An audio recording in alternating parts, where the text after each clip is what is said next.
ALITE. I am Riz, the HHC, and we're back for another episode. I think it's 14. You're right. It is I 14. think it's 14. It is 14. Yeah. You're right, 14. Because I was doing my, I was doing my wardrobe list. So I actually go. I have a list of all the episodes and what I wore, Oh, and shit. so I don't wear the same thing again. And that's not a joke because I have it on my That's phone. dedication. Yeah. Huge shout out to everybody that joined our last episode, the No Limit Yes. Cash Money episode. Yes. You really helped to get some dope numbers. We really appreciate it. We appreciate you tuning into the shorts and subscribing. It means a lot to us. You know, we're a small up and coming podcast. As you can see, we got the first official 90s to Infinity merch piece behind us. Absolutely. Brought to us by the silent partner, Right. Shazi in the mix. Yes. Set that up for us, which is Shout out to fantastic. Shazi. If you see merch that you want and you fuck with it, put it in the comments. We'll make sure that we can get you some merch. Definitely. We're We're just- working on some things. We're just starting it up. Yeah, Starting yeah. it out now. So And our longest episode, the last yes, episode. Yeah. longest and most viewed, quickest views to 100. And the shorts did great as well. I mean, people obviously fuck with No Limit and Cash Money still. Heavy. And we appreciate the love, man. Yeah, it's been Yeah, great. yeah. So this is a really exciting episode Definitely. because this was like a really transformative time in hip hop. That's a nice way of putting it. But before we even get there, there's some stuff happening in the world. In There the is. news. And I'll let you go in first as far as what you're thinking about. You're gonna put me on the spot. Yeah, well, because I think a part of the podcast, we always start off with the news portion. We do. Talk about what's happening in hip hop. And people seem to enjoy it. Yeah, Yeah. and culturally, what's happening in the Yeah. culture as well.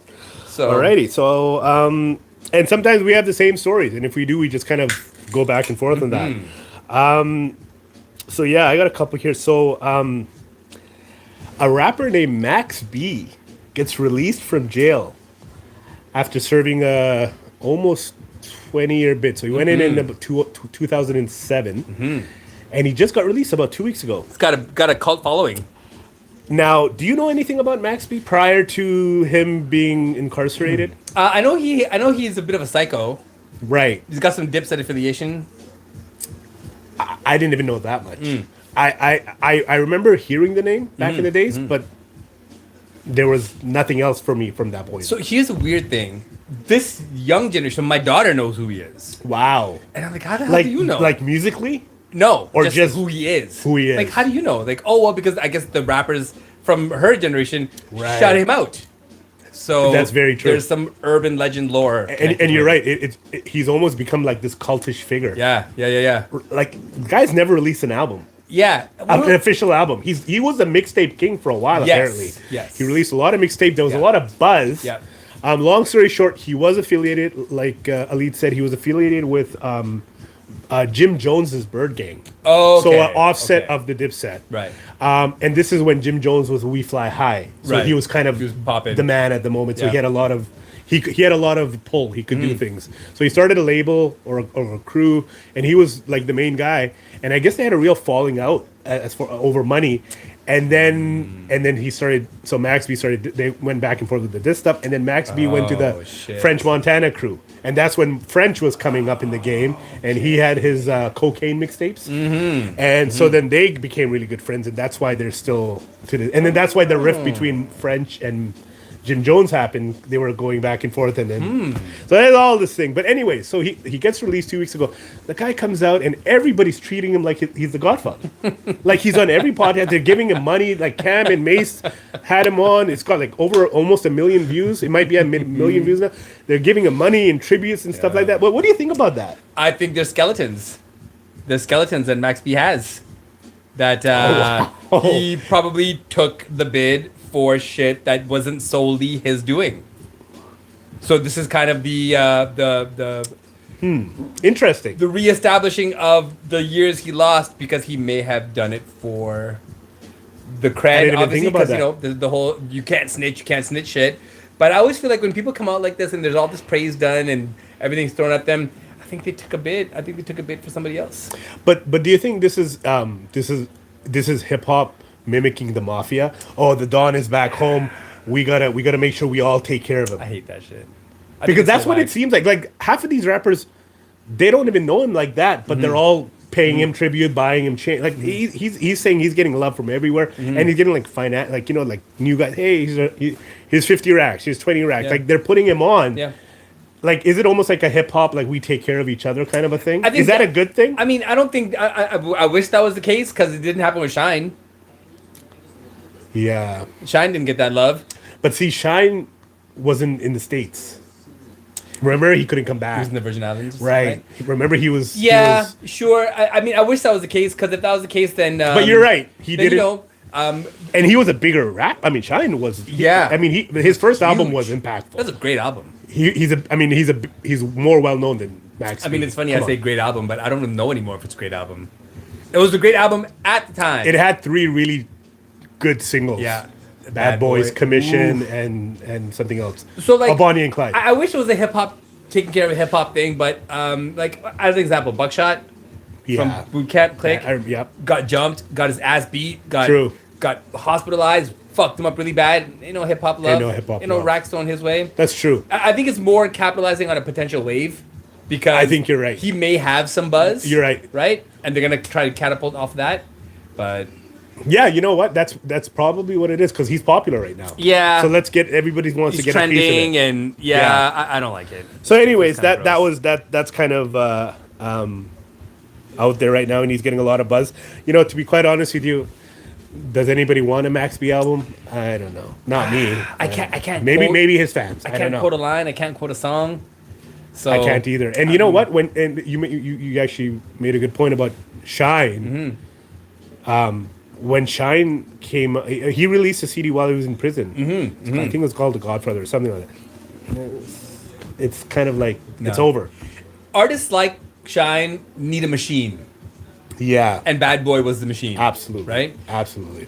There's some artists that are just artists. They don't have the hustle spirit. Right. They don't have the mentality to go and get it and build these bridges for themselves. You're so they right. need the boss. They need a Diddy. They need a Dame Dash. They need these dudes in Absolutely. the background pushing the machine forward, Absolutely. right? And I think that's where a lot of people don't realize how instrumental Diddy was. Yeah. He might have not been producing every track, but he was orchestrating something bigger than that. For sure. He's a marketing genius. Right? He was Marketing putting out the genius, right man. videos and the right singles Yeah. and putting you out there. The fashion. The fashion. The putting you in the right scene. Correct. The right collaborations. Correct. Putting the right artists around Absolutely. you. You know, Irv Gotti, same thing. All Yeah, these yeah, yeah. dudes, they had the mind You're right. to make stars. Yep. Dame right? Dash, like you said. So Yeah. I don't see it moving anywhere beyond where it's at. I don't either. I think his hardcore fans who were fans back in 07 Yeah. will might want some new music, but as a hip hop aficionados in general, I don't think we care about a Max B album. No offense, it's just I mean, glad he's home and Yeah, shout out living to his him for life. getting out. Yeah, Did he he- actually had a 75-year bid. I don't know if you know that. God, So damn initially it it. was 75 years. what the? Yeah, Fuck. he was in for 75 years, and then about 2 years ago they found something that with there was some type of evidence tampering. So they went on that, and then they decided that there was something not right there, and they released them. Much respect for being free, man. That's Man. great. Can you imagine Shout out being to in, that. knowing that you're going to be there until you die, basically, because he's 47 now. So I mean, 75-year bid, he's not going to come You back. may as well just kill everybody. Yeah, yeah. Fuck. And to stay mentally strong like that. Yeah. I mean, he's out here. I don't know if you've seen any of his interviews or whatever, but I've seen a couple, and he's okay. That's Like wild. he's like laughing and enjoying life, and he's like, I got my girl, a girl that married him, knowing that he was in there for the 75-year Wow. bid, and now Wow. she's reaping. I should say reaping the benefits, but what I'm saying is that's loyal. So he must have some kind of hustler spirit that we don't know about. That people know he's gonna be alright. I think he's going to be more than I. Like, I mean, what- if you saw the ice that this guy was wearing, I mean, $500,000 I don't know if on you his remember, neck. there was a dude. Easy. What was his name? True Life. Yeah, I remember True Life. He was was part of that whole thing too. So he was a similar type of dude. He was signed by Jay-Z. Yes. I don't know if you remember. Yeah. So he was kind of Rock La Familia. Yes. Yeah. He was kind of Pac-like. And He had a following. He was a real stick-up kid, like a real. He was a dangerous street dude. Yeah, For yeah. real. So I remember he had a real buzz at one did. point, and it He was did. like, oh, it's gonna be crazy, crazy. True Life, He that's went a really good He went one. to jail too, didn't he? He did.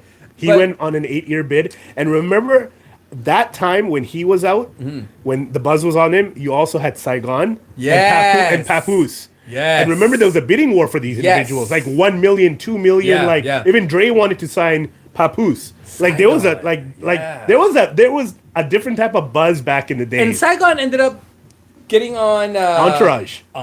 Remember? Yes. Turtle? Yes. And these guys could spit. They could really spit. I mean, Papoose is still one of the better spitters in the game. Absolutely. He does that whole alphabet rap where he'll pick one letter and just rap that whole letter throughout the track. Correct. And he's with Clarissa Shields now, right? Yeah, because him and Remy fucked him over. And Yeah. he was loyal, man. But Dude, I don't know if you loyal. know, as an artist, I don't know if you know a platform called Soundcore. Yeah, for sure. So he's in charge of the hip hop division. About 2 years ago, he got in charge. So he goes out and tries to sign artists, and apparently like $10. All you pay is $10 per track, and you get 100% of the royalties. You just pay. And what they do is they pitch your music to movies and commercials. Right. Yeah. I mean that's not a bad deal. Yeah. So I had my album on Soundcore when the album first dropped in 2017. Oh, nice. How did it do for you? It didn't do anything for me because I didn't have an agent pitching it. Right. All I did was put it up there. Right. Nothing's gonna happen. But I mean, not a bad investment. It's not. It's a worthwhile investment because, right? dude, if you get a movie placement, Right. that money is Right. crazy. There you go. But so one of the turnoffs about this week's news, which was really, really sad for me. First of all, let's start off with what he did that I guess is something worthwhile. So Pharrell Williams put out these boots. Limited edition. I think there's only 500 of them made. Louis Vuitton boots. Okay. And they're $82,000 a pair. Okay. Sure. It's a Pharrell thing. Right. He's a creative marketing person for Louis. Sure. Yeah, he's in charge of. He's got Virgil's job. He's right? got Virgil's job. Right. Yeah. He's a creative R.I.P. director for Louis Vuitton. Yeah. And then this fucking guy. I don't understand. If you don't know shit about politics, shut the fuck up. Don't talk about it. Right. Because he came out and said some bullshit like, when it comes to politics, I don't vote. I don't care. I don't go up either side. All the sides are corrupt. Okay, sure. All this. I somewhat agree with that. All the sides. He's are not corrupt. wrong. Sure. There is hypocrisy in both sides. Yeah, there's both sides. It's not perfect. Sure, but one side is Trump, right? Right. And what this tells me is you're not mad at Trump. You're not mad at that side. I'm like, okay, you're not mad at that side, so why are you talking about it? Right. If you're not going to come out definitively and say I'm not for either side, but fuck Trump, then to me what you're saying is I'm not for either side. I'm not mad at Trump. And to me personally, as a man, I don't fuck with rapists. I don't fuck with pedophiles. Facts. I don't fuck with dudes that want to sleep with their own daughter. Facts. So if you are on that side, Jeez. you're not on my side. And this is the leader of the free world. It's funny when you say all that stuff and then you go, oh, by the way, he's the leader of the free world. It doesn't add It's up. sickening. So Pharrell to me Yeah. forever was kind of like untouchable. You're a Pharrell fan. Huge Pharrell fan. That motherfucker did everything right. Right. He never missed. Right? Even with his bad singing, he never missed. Fashion was on point. Pharrell, well, we should actually say the Neptunes initially. Yes. Because Chad doesn't get a lot of credit for that is so early unfair. sound. Which is, and they had a falling out too. I don't know if you know. They haven't talked in years. Big time. Yeah. But yeah, I mean, Pharrell, Virginia, like he came out at the same time with Timbaland, but he was a co-producer on All I Want to Do Is Zoom Zoom. That was his first track. Effect. Yeah. He wrote that rap for Teddy Riley. Yeah. Yeah. So Pharrell, I mean, you're right. I mean, musically, and then he went off into this BBC. We all wanted BBC. Yeah. The clothing and ice cream and then all. So you're right. I mean, he didn't miss. Really never missed. No. And then he gets to this place where he's like, obviously he's in a different stratosphere. Right. Financially, he'll never, his feet don't touch the ground. Right. He's in that world. But it's like, why are you coming out and saying shit that's going to alienate so many people? Yeah. And to me, that just makes it seem like you're out of touch. But see, that's the thing. I think his demographic now is not our demographic anymore. No. He's So off the bandwagon. Like when you become the creative director of Louis Vuitton, you're not talking to the hood. Nah. I think Pusha is the Right? only thing that kept him relevant as far as I would say you're like the world of you're hip-hop goes. absolutely right. Right? Yeah, because he was his closest link to the hip hop world. And Pusha's, dude, Clip's last album, we talked about. Yeah. That album's It was dope. crazy good. It was dope. Lyrically, Dope. impeccable. And great production because Pharrell did, I think, For the most part, not bad. yeah, there's some I mean, misses.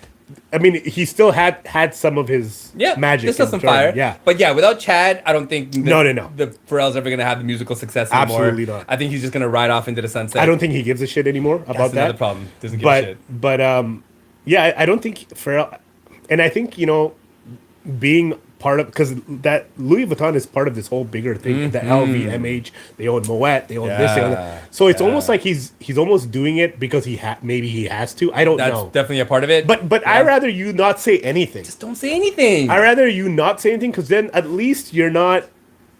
It's not.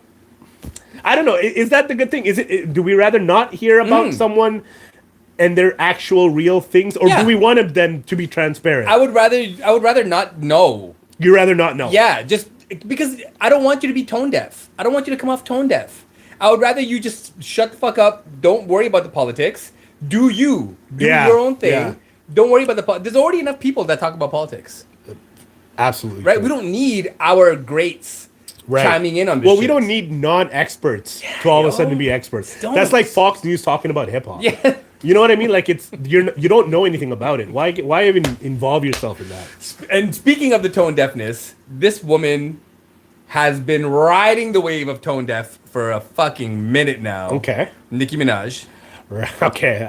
I know where She you're going just with that. can't seem to shut the fuck up and not put her foot in her mouth. The downwards, and we talked about this downward spiral a couple episodes ago. Yeah. But she's down for the count. Dude, it's a free fall. Like if she doesn't change something, I mean, I know she doesn't need the money and she doesn't need all that. She's done a lot, but I tell you, if she wants any type of a career or somewhat of a, it's not happening. Well, it's gotten worse. People do not like her. So She's almost getting annoying. to So people. I don't know if you heard it, but the Trump campaign used one of her songs for one of their ads or whatever.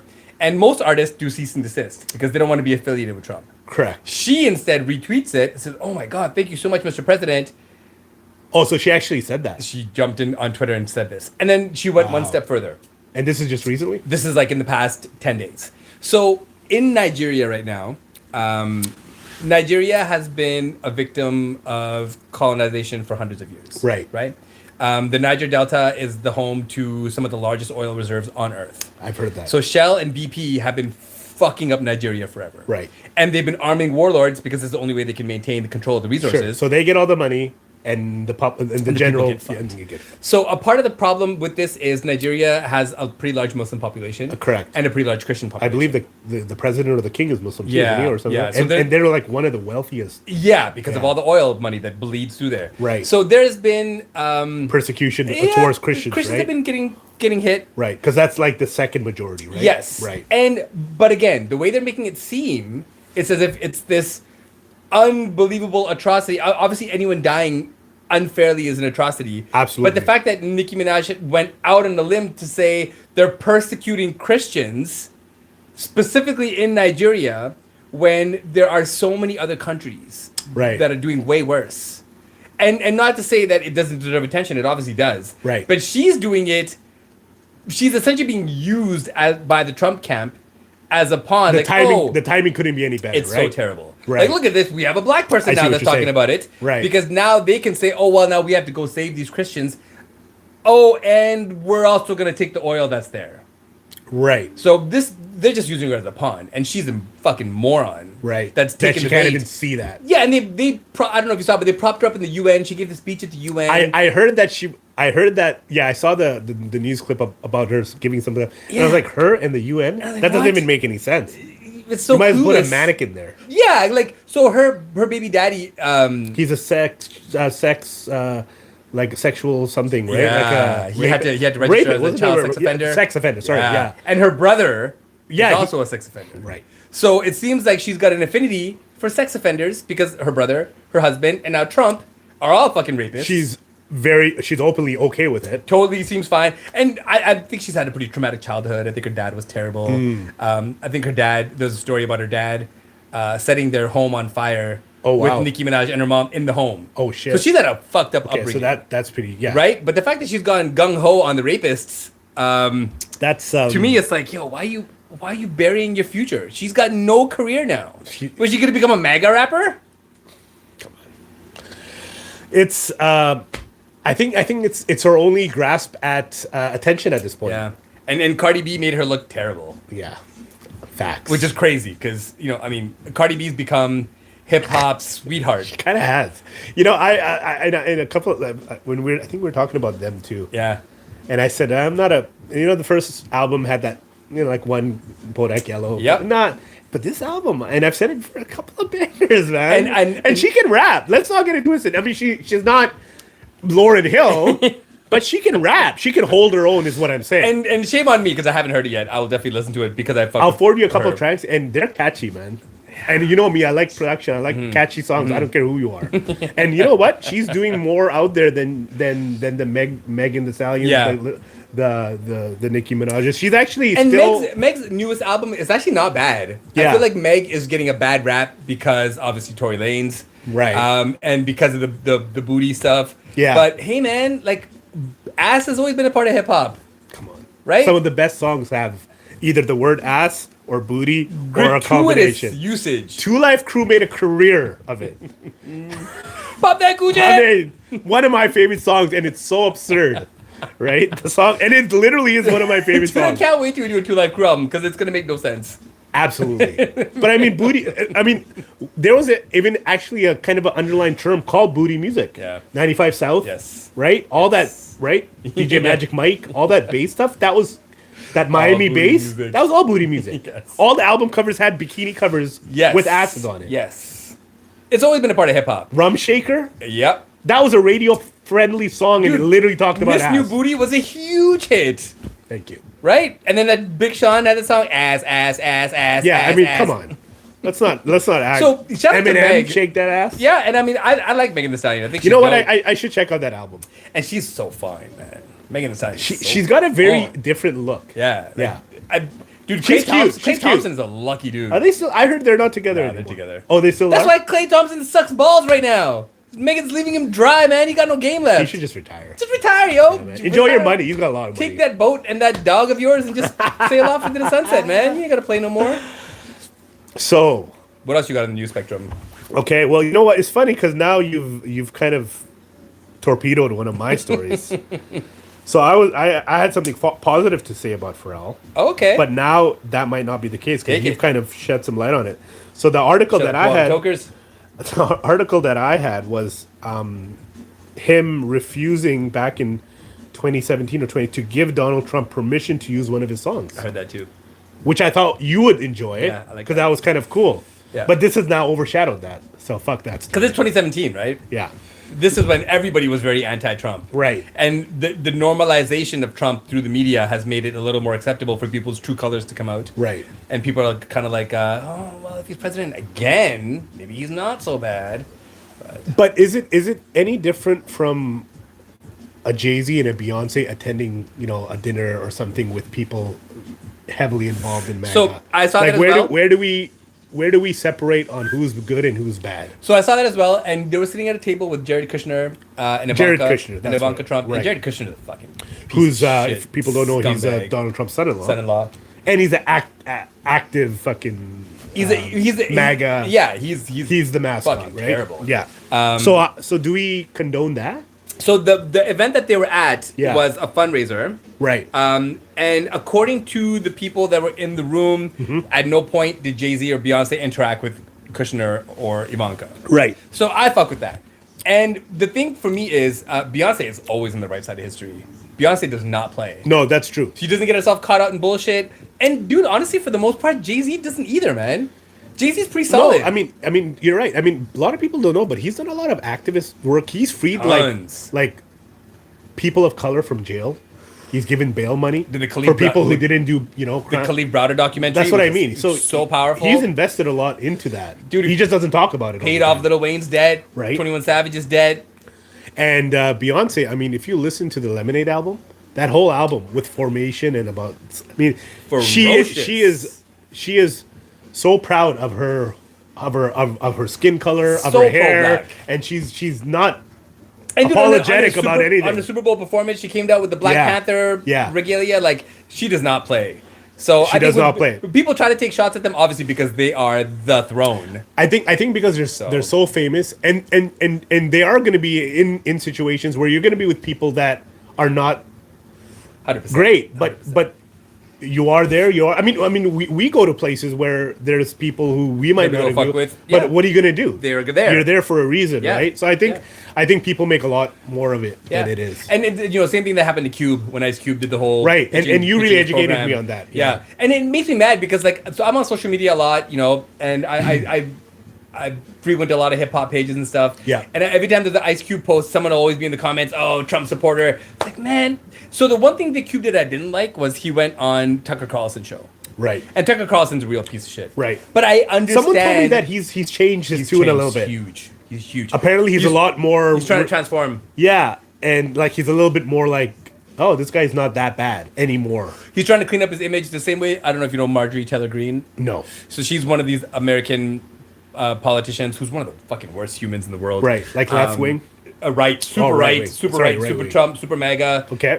She was talking about how Jewish space lasers affect the weather in the world. Jewish space specifically. So Interesting. she's on some wild QAnon conspiracy bullshit, and lately she's flipped her whole character.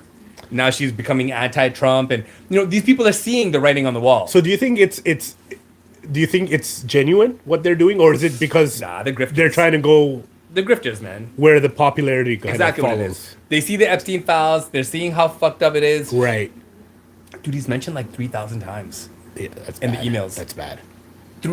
And not just mentioned. There's conversations of, and this is not hip hop related, but again, It's intertwined with the culture. it's with the culture. Yeah. There's a email that talks about where Epstein's like Trump spent hours with the victim. There was one of Epstein's victims recently killed herself. Virginia. I don't want to say her last name wrong. That's it's like horrible. Guffrey. That's horrible. Yeah. R.I.P. And man. supposedly Trump spent hours in a room with her, and And she was obviously underage at the time. obviously Or- underage. She was 15. And there's an email where Jeffrey Epstein says Trump might be the worst human in the world. Right. This is a human trafficker of children. And he's saying that. He's saying Trump might not have a decent bone in his body. And they were friends for over 15 years. So, Okay, so let me ask you this. Hmm. And I'm not trying to shift the blame here, but you're a parent. yeah. You had a 15-year-old at Yep. one time. Where are these this child's parents? Where are they? So, Like, are they all runaways? I highly doubt that. no. So, essentially what happens is... crazy, right? So, Where's the responsibility there? I'm writing a project right now that talks about human trafficking. Right. So I've been diving deep into how this all happens. And you would be shocked at how easy it is to make someone disappear. As crazy as it sounds. So Mar-a-Lago, Yeah, Trump's yeah, thing, yeah, yeah. they were using this base to traffic girls. Oh, wow. So they would hire them for summer jobs and shit. Right. They would come in and hire them. Epstein shows up, the billionaire shows up with Ghislaine Maxwell. Epstein doesn't do the work, Ghislaine does the work. Right. It's woman to Of course, girls. it's a lot more softer. 100%. Right. So they're like, oh, we have these jobs, modeling jobs or whatever. Right. You can make a lot of money. And the thing is, if you're a 15-year-old kid, Yeah. let's just say your parents wouldn't want you to model. Right. But this woman is here saying you can make tens of thousands of dollars. Are you gonna tell your parents? I get it. Yeah, there's Or you that. like, There's I'm- that incentive. I'm yeah. gonna go make the money. Sure. And maybe in some situations it was more forceful than that. Yeah. But for a lot of it was just, hey, Yeah. here's an invitation. Yeah. And unfortunately, That's true. the culture we created, a lot of girls at that time in the 90s, 2000s wanted to be models. Yeah, and- Modeling was a big deal. And you know what? Their parents might have even said, "Go make that money." I mean, if they're in It a happens. financial situation, It happens. that's just like a 15-year-old who wants to go and sing. So this is what The R. happened. Kelly thing, Exactly. right? This is what happened to Oh, R. Kelly's you're going to victims. sing and you're going to become a star and you're going to help the family out financially? Why not? Oh, you have to live with R. Kelly for a few months? Maybe I don't like it, but how much money? Right? And again, I don't blame the parents in this situation, right? I mean, Because would you do that? hell no. Hell, anything somebody else can do for my kid, I can do for my kid. Right. Right? So if my kid wants But I to mean, use- if there's an amazing opportunity, Mm-hmm. would you kibosh it? Would you think about it? No. First of all, I would stop it for myself.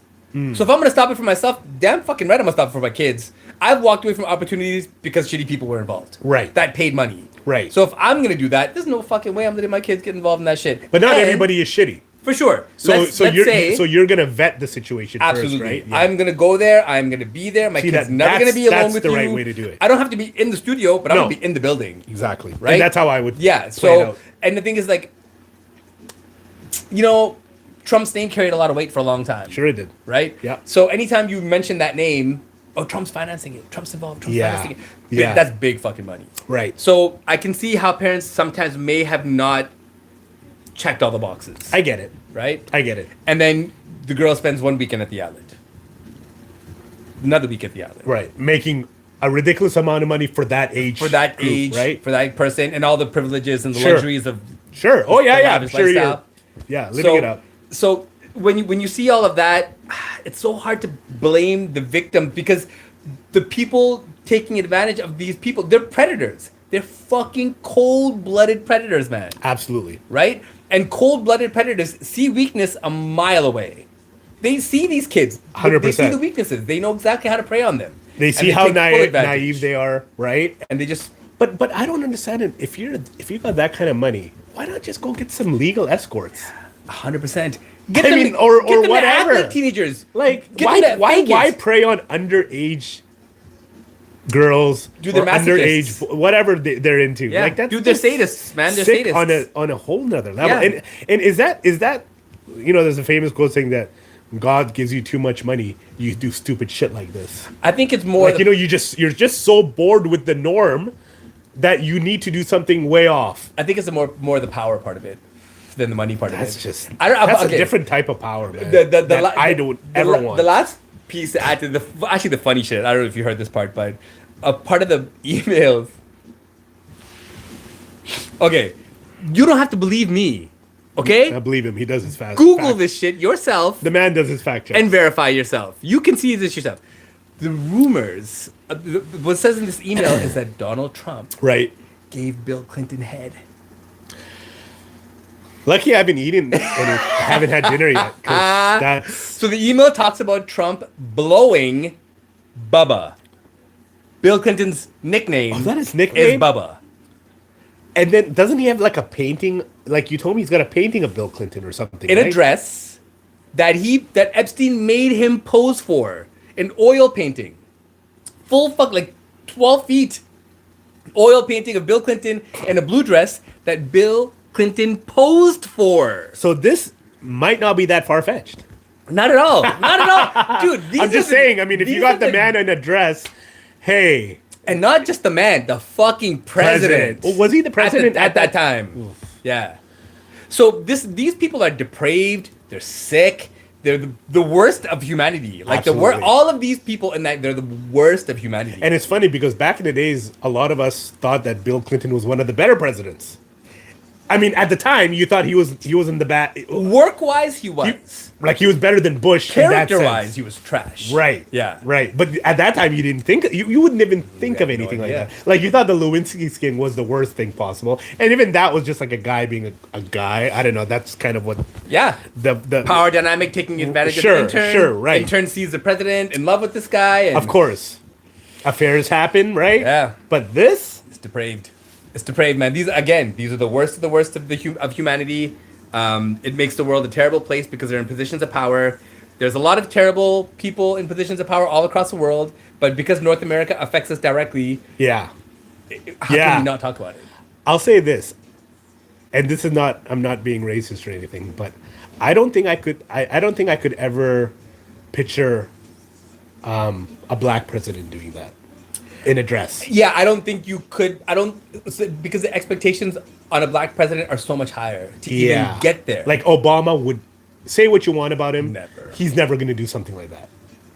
Never. Because the expectations it's so much harder for the black person to even get there. Right. So they got to be extra perfect. All eyes are on. Dude, Yeah. Michelle Obama's got to be flawless. Barack's Facts. got to be flawless. The kids got to be flawless. True. Because dude, he wore a tan suit, and the entire right wing lost their minds. I remember that. Actually, I remember A that tan too. suit. How dare you wear a tan suit? Yeah, right. And meanwhile, Trump is he called the female reporter Piggy. Like I heard about that. He's like, quiet, Piggy. I heard about that. I heard about What? that. Yeah. Yeah. So But he can just. But the thing is, that's the thing. He gets away with everything. everything. Because I'm telling you, he's got dirt on a lot of people. He's got the powers of control. Yeah. He has them all. Right. Epstein's dead. We can go really deep into this, and I could show you links to the Epstein scandal that Trump is involved with that would blow your fucking mind. Ghislaine Maxwell is in Yes. a minimum security prison right now. Correct. Do you know who questioned Ghislaine Maxwell? No. Trump's former personal attorney, Oh. who Wow. then Trump made into a political position so that Wow. he could Isn't that question Ghislaine, and now she's in a just minimum security prison. ironic? So all the levers of power this motherfucker has. All Right. the levers of power. Right. Right? Right. And the worst part is he's one of the worst humans on earth. Absolutely. So when you give one of the worst humans on earth all the levers of power, it is really our responsibility to talk about it, to, Definitely. push forward the narrative Definitely. that this can't be normalized. Definitely. Because if we normalize it, what kind of men are we normalizing? We can't normalize men that are the worst of us. Right. You just can't. Is he worse than some of these past dictators that we've seen who have done horrible things to their people? Is he a worse human being than like a Idi Amin? So the loss of life in those situations are way worse. Right. Right? I think the problem I agree with that. I think the problem for a Trump is, like a guy like Trump is, Yeah.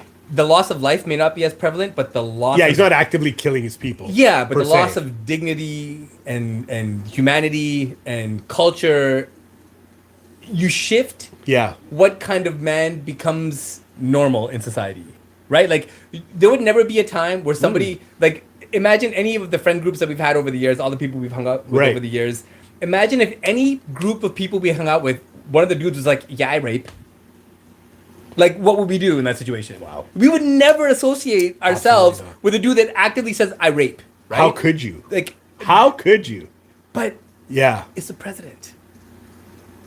He's a rapist.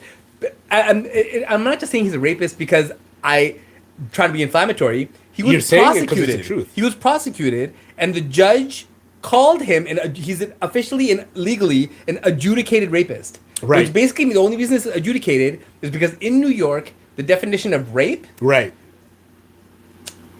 had to be intercourse. Got it. Right? And that didn't happen.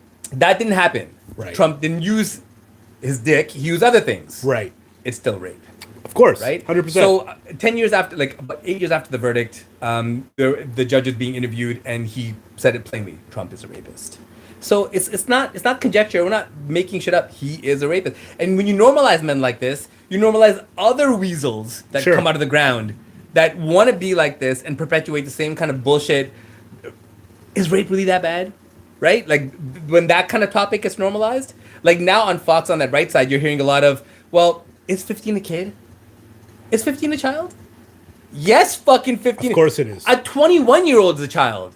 In my opinion, You may be legal in the eyes of the law, but you're a fucking kid at 21. when we were 21, we were Stupid kids. even if you're a mature 21, you're still a kid. still a You're kid. right.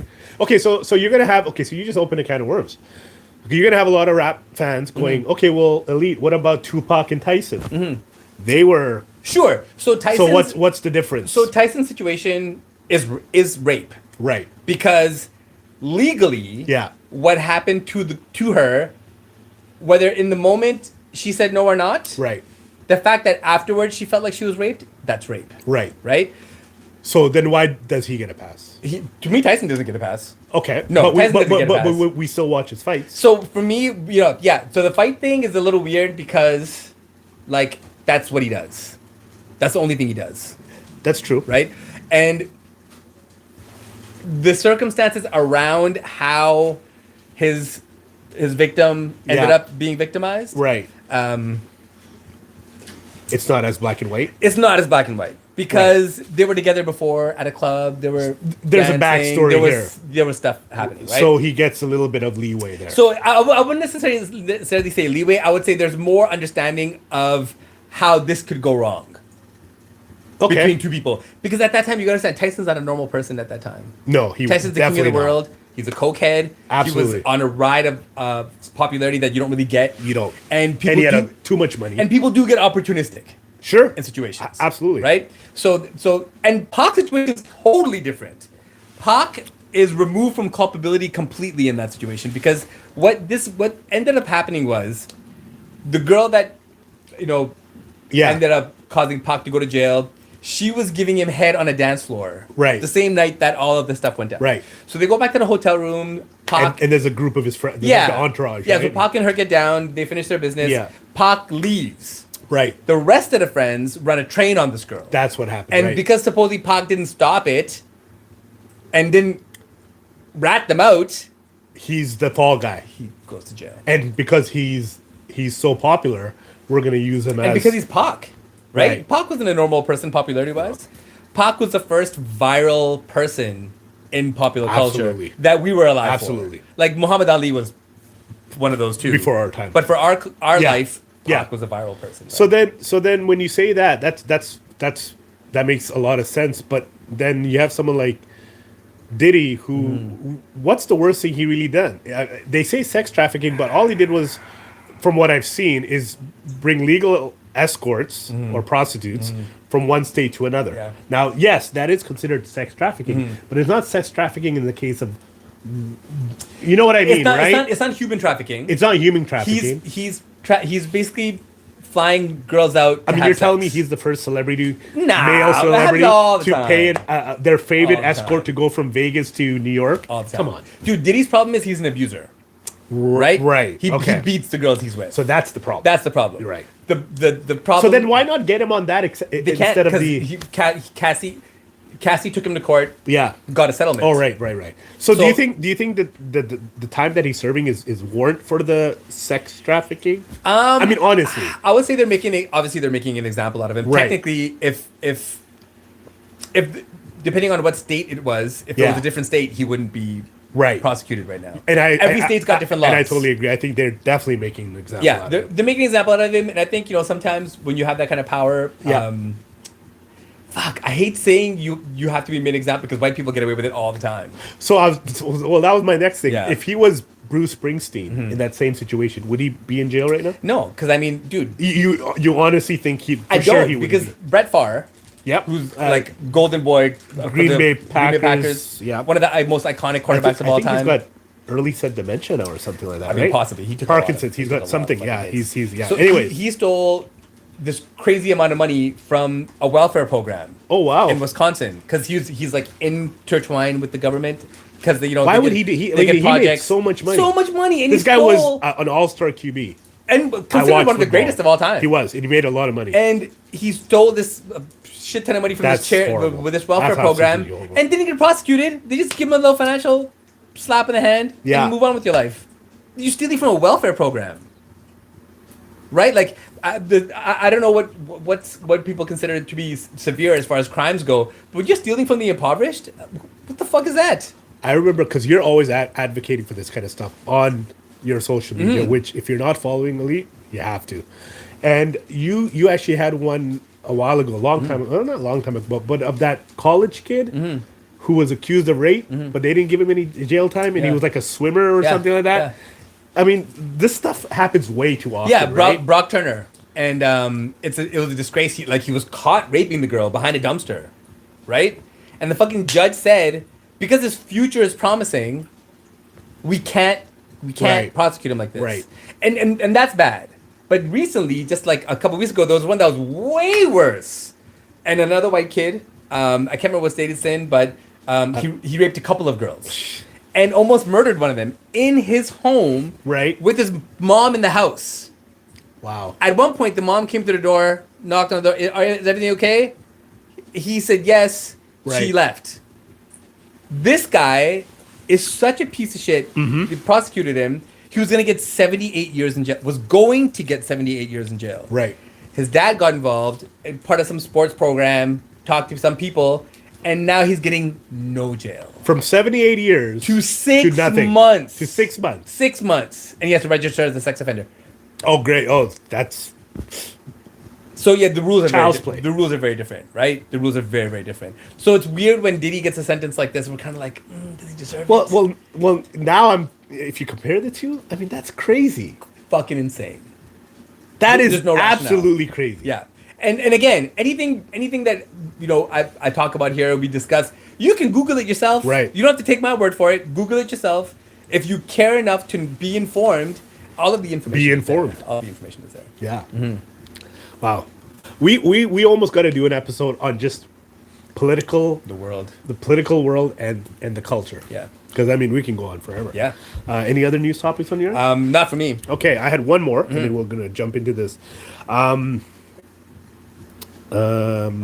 So DJ Premier recently announced a release date for his long-awaited Nas collab album, December 12th. Primo and Nas have done some amazing work together. Yes. From One Love to the whole bunch. But they're actually going to be, the whole album is going to be produced by DJ Premier. Hip-hop fans, Nas fans, Primo fans have been literally waiting for this. I'm excited. It's amazing. Because, I mean, he's one of my favorite, Primo's one of my favorite producers, and Nas is one of my favorite rappers. How do you feel about that? What do you feel about it? Well, the great thing is Nas has stayed active. Right. King's but I know you're not Disease. the biggest Nas fan. I mean, I definitely consider him a great. Right. Like, he's definitely one of the greater rappers. Right. He was not one of my greats. Right. But I can't acknowledge. I mean, you have to acknowledge. The You're fact that looking he's forward to it. One of the greatest pens. Right. He stayed active. His the whole King's Disease series are all dope albums. Absolutely. Right. Like I think. Hit Boy did a great job. Yeah, I think he had a couple of slips obviously in his career because when you have a fucking 30-year career, you're gonna have some misses. Absolutely. Right. But yeah, I'm super excited. I can't wait to hear it. So you're going to listen to it. 100%. Are you a 100%. Primo fan? Oh, without a doubt. Yeah. Nobody uses cuts better than Primo. Absolutely. I think he's the greatest cut. Scratch King. Scratch King for sure. Samples. Samples. The way one of the best. he samples. His hooks are always amazing because he always incorporates the artist's voice into the hooks. Right. With the scratch. Right. It's magic. Awesome. Yeah. Okay, so that ends the news portion of it. And before we go into the album and the artist, we came up with another news segment that we're going to do. So Alita and I, we usually do the podcast live on Fridays. I think there might have been one episode where we did it on Thursday, but most of them have been on Friday. So anytime we're gonna do it on a Friday, we're gonna do a segment called Fun Fact Friday, and we're gonna name one interesting hip hop fact that is not known to the masses. Yes. So it's not something that's popularized, something just so random that is almost unbelievable. So since I came up with it, I came up with the fun fact for this week, and then Elite will go next week. So my fun fact. Fun Fact Friday is Cash Money CEO, one half of the CEOs, Brian Baby Williams, #1 stunner. Guy's a legend. Birdman. Guy's a legend. Do you know that he and his siblings lived in Prince George, British Columbia for What the fuck? 2 years? When they were kids. Thank you, because that's what. And he said it. He goes, yeah. He goes, my parents. He goes, my mom died early, and my dad. So he goes, my older sister raised us, and my uncle took us in, and my uncle lived in Prince George, and he took the kids in when they were young, and he goes, I lived in Prince George for Canada for 2 years. Even Bro, going I had to on look right now. And this is him saying it, and I'm like, yeah, right. I looked it up, I Wikipedia, and it's he was like 4 or 5, he still remembers it. 2 years in Prince George. So shout outs to Prince George. You guys had some hip hop royalty and you didn't even know it. Birth the #1 stunner? I'm just saying. Wow. Wild. Wow. That is a wild one. If I'm lying, I'm dying. All right. Great start to that segment. Right? Yes. So we got something else new. Anytime we're gonna do an album review for someone that we feel like is a GOAT, we actually have this little mascot. Introduce And it's the called, GOAT. It's the GOAT with the GOAT on it. So this is applicable to this episode simply because now. the man is the GOAT. He's one of the GOATs. He is right? one of the GOATs, for sure. We actually found something in the man cave here. So that's who we're doing Closer. today. You can see that? There you go. Yeah, let's bring it down a little bit. Yeah, right there. Yeah, I can there. see it. Anyways, there you go. So that's DMX. So obviously we're fans because we have his merch Hey, this is in the man all, cave. all the connoisseur. He has got the illest. One day we'll do a tour of the room. Very and eclectic. we'll go around all of the things so you can see. But this man There's has some the Strange things in this illest man man cave. cave setup. It's different. Okay, So you're being very kind. So you showed them that. Yeah, you got some stuff Now, on that now side. you gotta show them this. So this is another one of Riz's pieces. This is that his own version. of that's my collage to the Ruff Ryders camp, and a lot of it is DMX. Let's face it. So dope. So yeah, we got Ride the It Out Ruff Ryders Volume album. We got DMX's second and third album. I have the first album, and we got his second album cover. Oh no, third album going, and then there was X. Right? Yeah. Anyways, So dope. they were a movement, man. So I mean, dope. they were a movement. Riders. So DMX. So we're doing DMX's first debut album. It's Dark and Hell is Hot. Released in 1998. Damn. Now, prior to the album release, he had a single called "Get at Me, Dog," which kind of was buzzing underground a little bit. I didn't know of him before Ruff Ryders Anthem. I knew the song "Get at Me, Dog." Yeah. I didn't like it. No, same. I never liked it. It was way too East Coast. It was well said. Yeah. And we love East Coast, but it was too East Coast, Yeah. right? Like It for our liking. Yeah, definitely not. Especially at that time, 1998, when we were heavy into No Limit, slowly getting into Cash Money, Yep. and then Jay-Z, like there was just like And all the there was not Diddy room for stuff, that. Bad Yeah, and Boy was all the chilling. Bad Boy stuff, right? So, yeah, released on May 19, 1998. Shit. So we were 18, 17 much. or 18, yeah. By Def Jam, on Def Jam, in collab with Ruff Ryders Entertainment. So dope. The first album for DMX, the first album released on Ruff Ryders Entertainment, first artist on Ruff Ryders Entertainment. And yeah, it was supported by 4 singles, official singles, Get At Me Dog, which we just talked about. Stop Being Greedy. I didn't like Stop Being Greedy. Did you like Stop Being Greedy? I actually really enjoyed that song. You did? Yeah. Yeah. Yeah. Ribs is touching. So yeah. don't make me wet. Yeah. Yeah, I don't know why. I just didn't. Yeah. Ruff Ryders. Okay. Here's once again. We were outside when this song came out. And when I tell you, when it played in a club, and it played in many of clubs that we Every club. Because every single club we Every went single to, fun club. the song hits in everybody's. Dude, that should have started a riot, man. Everybody knows wild. the lyrics. Everybody knows the chorus. Yeah. I mean, it was. Yeah, it's one was- of those blood pumping fucking. Even now, when I listen to it, I don't get sick of it. Oh, it still hits. Right? It still hits for sure. So one of the greatest songs in hip hop history, in my opinion. And then "How's It Going Down," which I really liked. "How's It it's a Going Down"? great Yeah, song. great song and a great Great video. song. So 4 official singles. The source described. We follow the source because the source is the Bible. It's crazy. You know what's playing in the background? How's it going? Ow. Wow. So we just said "How's It Going Down," the 4th single, and we got it playing in the background. That's crazy. That's happened a couple of times. It's weird. Maybe it's that hip hop. The hip hop gods, man. Yeah. They're paying attention. Right. The source described the album as a mind-gripping opus that fully encompasses the appeal of one of rap's newest sensations. I think they nailed it. It's pretty solid. I mean, that's very eclectic wording for a hip hop It's a magazine. good writer. Yeah. But yeah. Debuted at #1 on the U.S. Billboard chart, obviously, Wow. selling 251,000 copies in its first week, which that's a lot of copies crazy. now. Yeah, dude, that's monster numbers. You imagine back then? For an unknown artist? For a First-time debut release? guy. It's wild. And in December of 2000, the album was officially certified 4 times platinum. Wow. So this is 4 million! and that's in 2000. That number could be a little bit increased. Now. Goodness. The album was a catalyst for American producer Swiss Beats' career. So if you are watching this show and you're a fan and you don't know who Swiss Beats is, you shouldn't watch. And I'm all about viewers, but Shame. if you don't know Swiss Beats, Shame. even if you're a younger person, and Versus, I mean, you guys should know just about know. Versus, You should just know. And if you don't know about him, you should know about his wife and that connection, Alicia Keys. I mean, there's no way around it that you should know him on some level, right? Then you're not in the culture. Thank you're you. not in the culture. You're not in the Don't culture. know Swiss Beats. So Swiss Beats, Craziness. his family lineage to the whole Ruff Ryders camp is Ruff Ryders Entertainment, Ruff Ryders record label is owned by 2 brothers.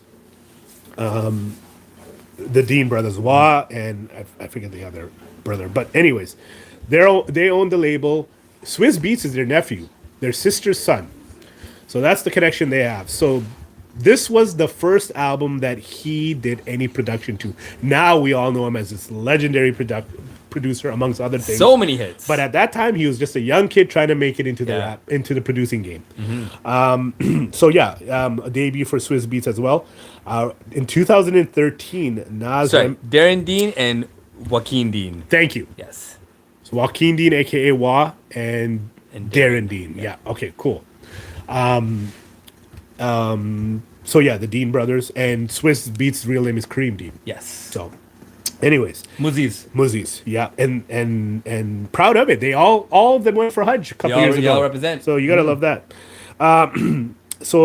In 2013, Nas was reminiscing about the album, and he said that was the year. So, 1998 was the year that DMX took over the world, and this is Nas saying that. So, I mean. Can't front on that. In 2022, Rolling Stone ranked the album 22nd on their list of the 200 greatest hip hop albums of all time. Yeah, that's an interesting take. Now that I read that, anyways, we'll get to that. Yeah, we have some thoughts on that. DMX became the second artist after Tupac to have two albums released in the same calendar year and to debut at #1 on the Billboard Top 200. Do you remember which Tupac albums those were? I would say, I'm testing if you. I had to guess, it'd be Me Against the World and All Eyes on Me. No, close. Me Against the World was 1995. Oh. All Eyes on Me was 1996, the year he died. So, honestly, me and Machiavelli. That's right. So Wow. All Eyes on Me was released January of 1996. Machiavelli was November of 1996. Damn. A month after he died. It's crazy whenever people talk Posthumous about album. DMX Yeah. and that stat. They never. I've never heard Pac mention that same No. conversation. That's weird. And both of Pac's albums sold major units. Yeah. Which is crazy. Yeah. So he was the only artist to do that. And the second album, just as a fun little thing, was called Flesh on My Flesh, Blood on My Blood. And that sold 613,000 copies in its first. Damn! So you can see the trajectory on how much more popular he became within a matter of 8 months. Fucking rocket ship. Right? That's crazy. And can we first talk about the title? Like, what a great fucking album title. Where he got that from, or where they got it from, the label, I don't know. Brilliant. I mean, it's almost like I almost thought it was some type of a quote from a movie, or a title of something, because it's so intricate, right? It's profound, It's man. dark and hell is hot. Yeah. I mean, that is. And It's so hip hop. It's so and to raw. be fair, like, I don't know, man. When you hear the album, it sounds like DMX is rapping from that place. Absolutely. There's so much darkness on this album. Absolutely. Yeah. And if you go into his bringing up his early childhood, it's pretty crazy. Lived on the rough. streets, mom was a crackhead. He went through a lot, group homes, And all this shit. I heard a terrible story about how he ended up having his crack addiction, and it was one of his OGs, and he thought they were smoking a joint, and he laced it with crack. Is that what happened? Yeah. There? See, And that was his that's first really taste. unfortunate. And after that, he just Yeah, how do you could get never off stop. You can never stop. it? Yeah, Even though he had clean stints. it's especially when you're in that environment for that long, you don't know any better. Yeah. I can't even imagine. Yeah, he was tortured soul, man. This Yeah. album really speaks to how tortured he was. And unfortunately, we lost DMX in 2021 R.I.P. due to an overdose. So R.I.P. to him. He was 50 when he passed. Damn. So young man. He's young. I mean, we're only 4 years away from that age. Coming. But anyways, so yeah, It's Dark and Hell is on. What a great title. What a great CD cover. It's just Yeah. him kind of looking on the side, but it's even the album cover is kind of Blood rough. red It's got some and- rough edges yeah, on it. yeah. We're just looking at it on the screen. crazy. I bought the Open it up album. here so you can see it. I bought the album right away. I remember I do remember that. because I really liked Ruff Ryders Anthem. And that's the Great only song. reason I bought it for. And then the intro, yeah. So we're gonna get into it. I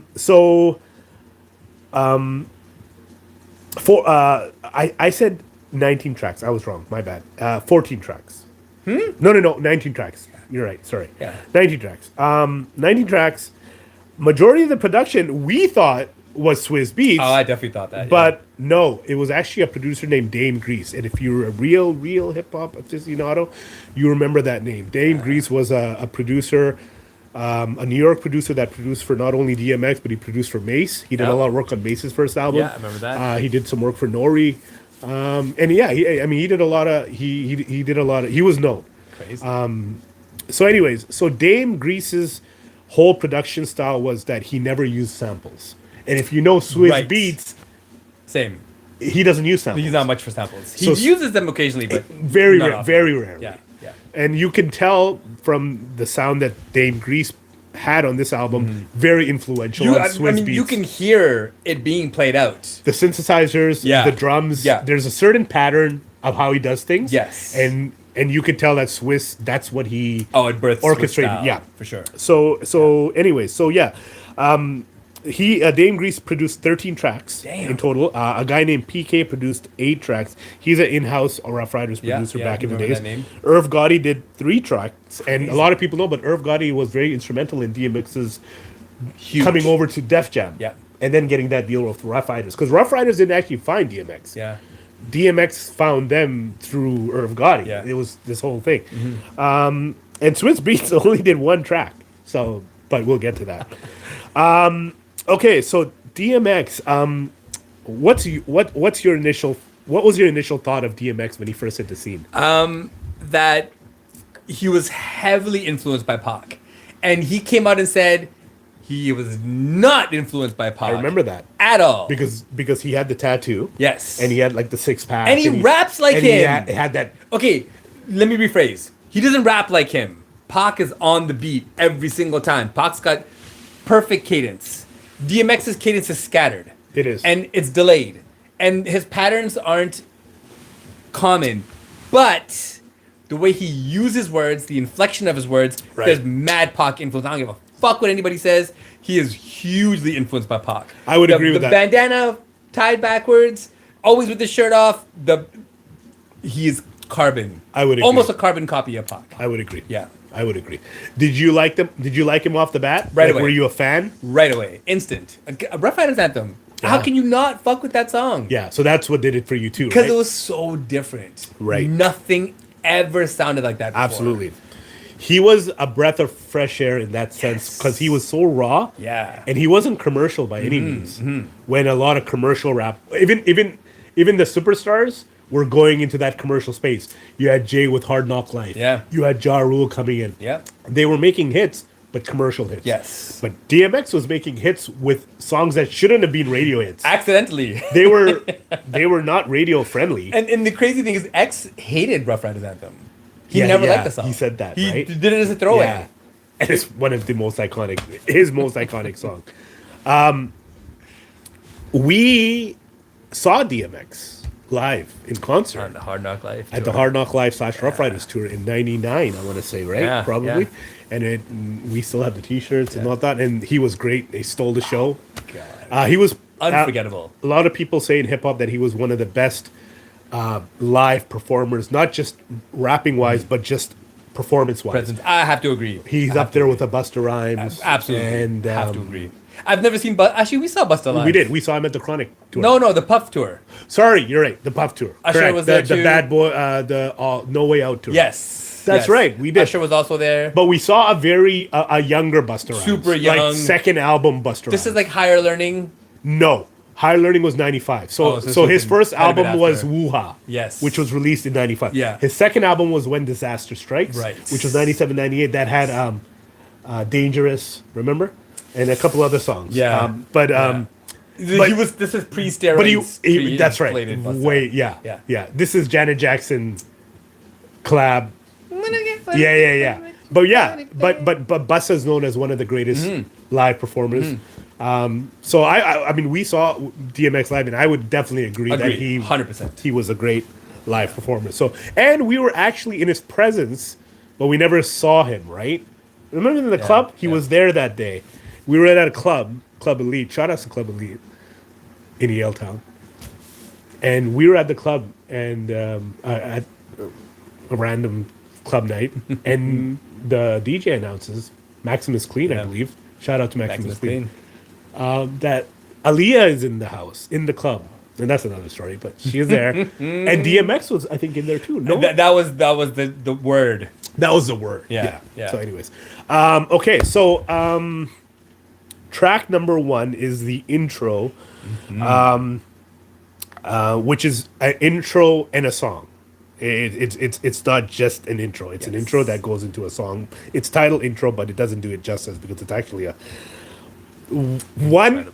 in my opinion, one of the greatest intros, if not the greatest. And I know that's because there's a lot of great intros, but I tell you, when I say it hits, Mike Tyson, if some of you know, in his older fights, he used this intro, I think, twice. And when he came out to it, you would stand up and you would get so hyped. My Not only just on goodness. Mike, but on the song. So you want to elaborate a little bit on that? When that bell hits, Right, the bell. I forgot about the bell. and then like I love the build up, the shit talk when DMX says, "That's my man's in there." So when you see me, you my man's in there. Like you hear his voice, you're like, "Oh shit, this is gonna be different," because there's no voice like his. And then That's a pretty good DMX impersonation. I got a little X. Yeah, a little X. that's pretty good. And then the beat drop, and I just seeing it now. Irv Gotti Yeah. did the production on that. Yeah. With another dude, Lil Rob. I don't know what the inspiration for this beat is. That is. I don't know what the thinking for the beat is. I mean, but if you're gonna engage in a fight, that's the song you want. This is the song you want to listen to. If you want to work out and you want to have a crazy workout session, this should be on your playlist. this is it. When I say it's, like Elite said, it starts off with this conversation, and then the bells ring, and then even the beat doesn't go right into it. It builds up. Yeah. There's a little bit of bass. There's a little bit of more bass. There's a little bit of drum, and then it just hits, and you go nuts. Because X's flow is perfect. Absolutely. Honestly, man, like the 1 2 1 2 come through, run through. Like he's not really saying a lot, but he knows how to use patterns Absolutely. brilliantly. Absolutely. Yeah, unbelievable. Did you notice something in the song, as far as the sample is concerned? Oh wait, is this a Pac sample? Correct. I don't give a fuck. I don't give a fuck. That's him in the background from Juice. Oh, Because I don't give a fuck. They took that, and that's what's looping in the background. Wow. Yeah. The locker scene. I don't give a fuck Yeah, about and you. I mean- so they chopped the audio, don't give a fuck, and they just played it. Yeah, in I the mean, background. you wanna say you're not influenced by Pac? Like, come on, And then you got that. come on. I mean, Irv Gotti was a big Pac fan, but nonetheless, you allowed that to happen. So you're okay with it. Yeah, 100%. Yeah. But Yeah. that's kind of ironic because we were just talking Yeah, about that. that was really the only thing that bothered me about X during this time, because he came out the gate and was He like, did. no, He nothing did. to do with Pac. He very much denied it. Yeah, and that was weird for me. To the end of his life. Yeah. He was asked a couple times. Yeah. And he said nah. Yeah, and that's always been weird to me, because it's like, why would you not want to be? Yeah. It's not like he's whack. It's not like he's like it's not like he ever fell up. Like Pac's legacy is enshrined in hip hop as Absolutely. golden forever, right? And if you don't, and if you generally don't, then you generally don't. But I mean, there's just too much It's there, just- right? it's too obvious. Like it's too obvious For sure. Like Ja Rule. Ja Rule can't say he wasn't influenced by Pac. Come on. Not his rapping style, but the bandana, the whole and the swag. six. I mean, the come whole on. swag. Yeah. Right? No, man, Pac birthed these dudes. Yeah. What rappers had their shirt offs like that before Pac? Outside of LL, nobody. Okay, that's Yeah. the only one you're right. Well, only one. Right. Yeah. And it's not like LL had a bunch of tattoos. Like it was very obvious what they were doing. yes. Or yes. mimicking LL was in some way. LL was a sex symbol. Yeah, he was doing it more for. Yeah, for the girls. Right. I mean, built his career off of it. Genius absolutely. marketing. Absolutely. But Pac was just like, Yeah. it almost seemed like clothes couldn't hold him. Like shit just flew off his body because Yeah. so much energy, right? Absolutely. And X projected that same thing. Absolutely. Especially, and dude, this intro, man, like you said, one of the greatest hip hop intros. One of the greatest hip hop intros. One of the greatest songs for me. Like it's one of my favorite tracks. phenomenal track. It doesn't have a title, and that doesn't do it justice. It's just called intro. Yeah.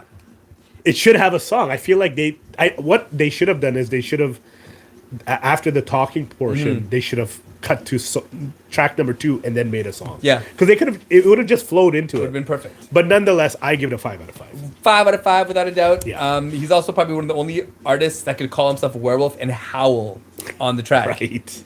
That's unreal. And not make it sound cheesy. Yeah, Right? like I believe every fucking word this man says. Absolutely. Yeah. Absolutely. When we say he paints a picture, theater of the mind, I mean, It's dark. It's dark. And it's justified. Like Elite said, from his background, I mean, he's seen some shit. Yeah. Track number 2, a track we just spoke about earlier, Ruff Ryders Anthem, which is literally that. It's an anthem. It was an anthem then. It's still an anthem now. It holds up. You play that at any party, at any club. Even this generation knows that beat. Even if they don't know the song, they know the chorus. And they know the music. Because it's just so infectious. If I come up to you and say stop, drop, and you don't say shut him down, open up shop, we can't be friends. You get slapped. We can't be friends. You get slapped. How dare you? Yeah, That's what it's become. You get back slapped. And then the beat, dude, this beat, man, I don't know what Swiss was on, but the bam, bam, bam, bam, bam, bam. Crazy. It's all over the place. And the fact that DMX didn't even want to do the song, I know. but did it as a thing for Swiss, Right. It speaks volumes about Swiss's ear. Absolutely. Because obviously Swiss has always been a hit maker. It's never stopped, even to this day. He produces crazy tracks. He does. But still, I mean, you imagine a 17, 18-year-old Swizz coming up to this guy and be like, hey, I got this song. And I mean, I almost think that if he wasn't the Dean's nephew, that song might have not even been on that Probably album. wouldn't have probably never would have heard it. The fact that he made it on a Casio keyboard Correct. is unreal. The lore behind the song is amazing. Right. The way X raps on it, the cadences that he uses, it's so simple. It's so basic, but it feels like it kind of gives me the same feeling the first time I heard Clips Grindin'. Oh, yeah. Right? Yeah. It's one of those songs that just changes the feeling in the air. Right. Because when you listen to it, it sounds very simplistic. Yeah. Because grinding is just like it's just a So bunch easy. of. But then you're like, no. It's really complex. Complex than that. And X with the and wanna trap, and wanna lie, you ain't wanna what, and wanna die. All I know is pain. It's so easy. The cadence is so basic. It almost seems like he just rapped just to fill the space. Right. But he can't help be so fucking dope. From your lyrical point of view, is X a lyricist? Absolutely. You would consider him a top tier lyricist? I would say if there's like a tier, he wouldn't be in my top, but he would definitely be in the second tier. So what league would you put him in amongst other rappers? I would put him If you were going to compare him to. I would put him in the league of, so like to me there's the gods, right? That's like obviously the Pacs, the KRS, the Scarface, the Cubes, like those are the Nazes, those are the icons, the gods. Yeah. And then the next tier down, you would get like your Freddie Gibbs, you would get you would get like your Jadakiss, you would get Ghostface. Ghostface, you would get all of those. Obviously, they're still amazing. I would put X in that You'd category. put him in there, yeah. Okay, that's pretty good. That's pretty respectful. So yeah, the song is produced by a very young Swizz Beatz. First produced track, known produced track. For me, it's one of the greatest hip hop tracks of all time. And if you don't know hip hop, I mean, this song is hip hop in every facet of the word. So this is Swizz Beatz' only production contribution to the album. But when I say it's so impactful that all he needed was to make this one track. I mean, you make one track, you make 10 tracks. You're never gonna have a bigger. This is as big as it, right? I would say production wise. What's bigger than that? Say what has he produced that's bigger than hip hop wise? This is his biggest hit. I mean, he's made a lot of hits. He's got a really Jay-Z. He's got a huge song. Everybody with Beyonce and Alicia Keys on the song Together. Okay, that was a massive hit. But I can't right. remember the song and his name. Well, he did some great work on Hard Knock Life. Yeah, he did. Yeah, right. Like Jig. He's got massive songs with Jay. He did a Down Bottom with Juvie. That's a big hit. Huge song. Remember? Yeah. But I mean, that's nothing to do. This is the defining moment. Absolutely. For Swizz. I give it a 5. I give the track a 5 out of 5. Easy 5. One of the greatest hip hop songs of all time. And if you don't know the rating system, we do 5 out of 5. 5 CDs out of 5. I'm out of just, 5 CDs. I'm just going through his lyrics on this. This is Ruff Ryders Anthem? Yeah. Okay, go for it. So he's like when he issues threats. Which Look he does what a you lot done of. started. He does a lot Asked of for it, you got it. Had it, should have shot it. Now you're dilly departed.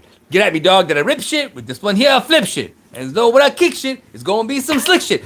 He uses the same word to rhyme but it's completely acceptable. It works for him. because the rest of the patterns that he uses are all rhyming, right? Right. So you can end on the same word as long as the rest of your bars have the same patterns. Dude, his patterns are fucking phenomenal. So Phenomenal. you've obviously analyzed this. Yes. His flow. Yes. Was this something new to you?